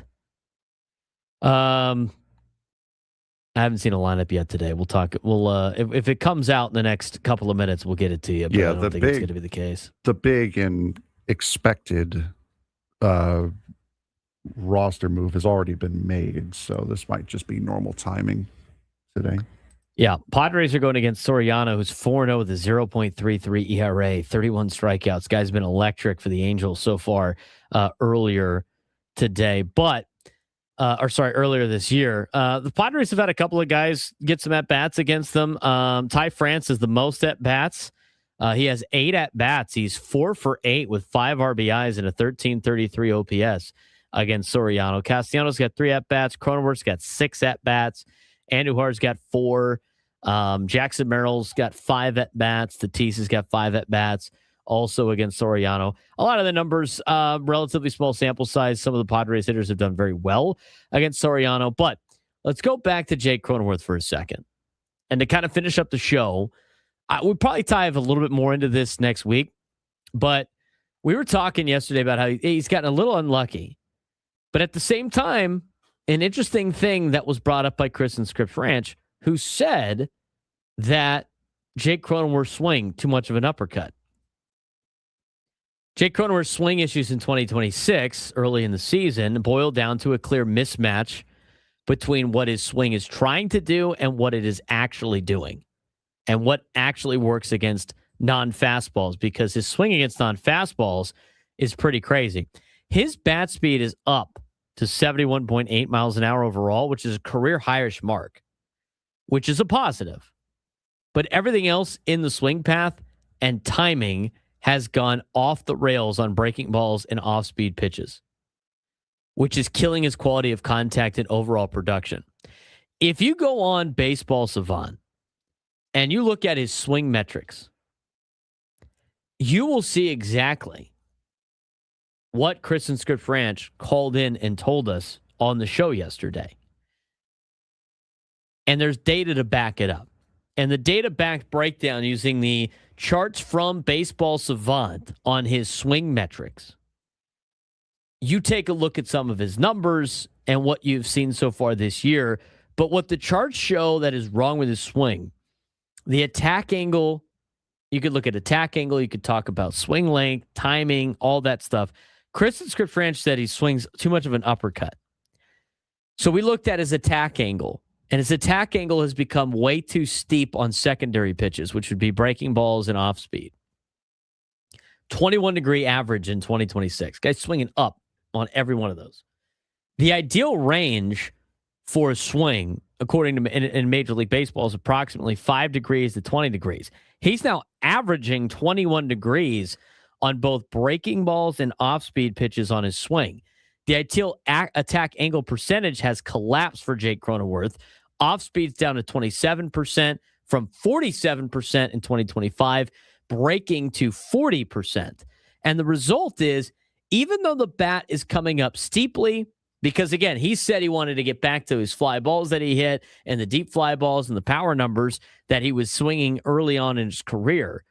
Even though his bat's coming up steeply, he's producing a 7.8 degree launch angle and tons of topped weak contact, which is exactly what Chris and Scripps Ranch said yesterday that he is just physically saw. He's swinging underneath the ball on pitches that break down instead of meeting them on the plane. Swing length has been exploded on fastballs, off-speed pitches, 8.3 feet, longest of any track season. Breaking balls, 7.9 feet. Longer swing equals more time to the ball, which equals harder to adjust the velocity and shape changes. And this directly feeds the next issue, which is his timing. It's late on breaking and off-speed pitches, extreme opposite field contact, which we've seen out of Jake. His attack direction, as we mentioned before, with some of these conversations, with these metrics that you see on Baseball Savant, negative 17 degrees on both breaking and off-speed pitches. Career average is mildly pull-sided overall. This is the clearest sign of him being late. The bat is coming around behind the ball. Intercept point shifted dramatically outward. His breaking and off-speed pitches are now approximately 42.5 versus the 34 to 36 earlier in the season. Fastball stayed at approximately 25.5. Mechanically, contact is happening much further to the outfield or lateral side of his body on secondary pitches, which is breaking balls and off-speed, and hands are not getting inside the ball. He's reaching or pulling off. The bat speed is actually better, so it's not like he's lost pop. All the pitch types are, fastball, 71 miles an hour on the swing, breaking ball, 73.5 miles an hour on the swing, off speed, 72.5. The power is there for Jake Cronenworth in raw terms, but it's not translating because the path of the bat and the timing is off. That is something that Chris literally said yesterday when he called into the show. And if you look at the reports on Baseball Savant, it tells the exact same picture. It tells the exact same story, that Chris talked about when he called into the show yesterday. In season for Jake Cronenworth, it's a small sample size, but right now, again, it's been attack too high on the attack swing and being late. And that's been the biggest problem for Jake Cronenworth. And that kind of it makes sense, Frank, as we kind of end the show today with this. And let's see if there's something to look for this weekend for Jake Cronenworth. You look at the way he swings and the results he's getting and the conversations he had in spring about how he wanted to kind of go back to what the player he was in the first couple of years of his career when he was hitting gap to gap. He thought he got to get a little bit of launch angle. A lot of the stuff that we looked at last night really coincides with what Chris and Scripps Ranch said, and also what we're seeing with our eyes and what Jake's sought out to do before the year started. Yeah, exactly. And that's what you get. We mentioned that he's a former major leaguer last night. So it makes sense that a guy who used to play the game at a high level would see stuff like that we might be missing. And he nailed it. Bang on. We're going to break down what Jake did over the weekend to see if there's some adjustments there. Something to watch for in this weekend series against the Angels. We'll talk more about that on Monday. We'll recap the Angels game on Monday as well, or their Angels series. For Frank Marchese, I'm Braden Surprenant. Gwen and Chris coming up next. Santa Cruz Urban Sports Station, 97 through the Fan.